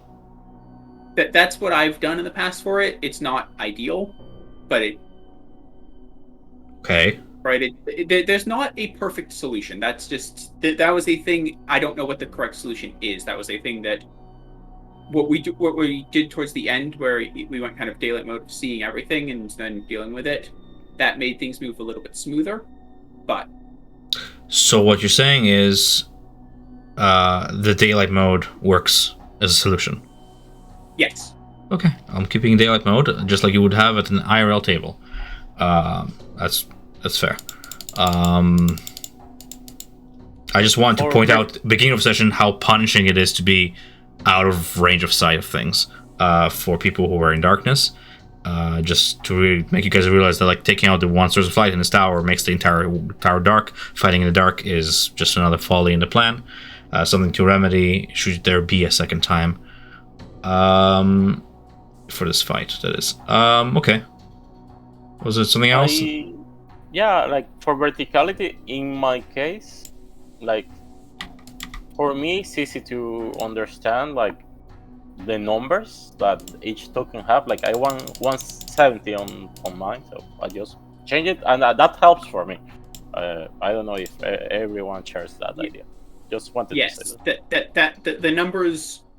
Oh, so doing the little. Yeah, the little 170. Mm-hmm. Yeah, that is a very good way of kind of keeping track of things. The issue is that it does get very tedious finding the correct height as you're going, because there are a lot of them. Yeah, but that was it. Either way, I like the session a lot. You know what surprised me? Maybe no, I'm not gonna say anything. I'm not pulling punches and I'm not helping the party. That's my principle. Sorry. I keep being like, oh, what if I help the party? I'm like, no, they have to figure it out themselves. Okay, fair enough. Nick, anything? I'm all good on my end. I'm just tired. Fair enough, me too. Okay. If there are no more questions to me and no feedback or anything, I'll stop the recording then. Just want to have things on record, just for your sake. Cool, yeah.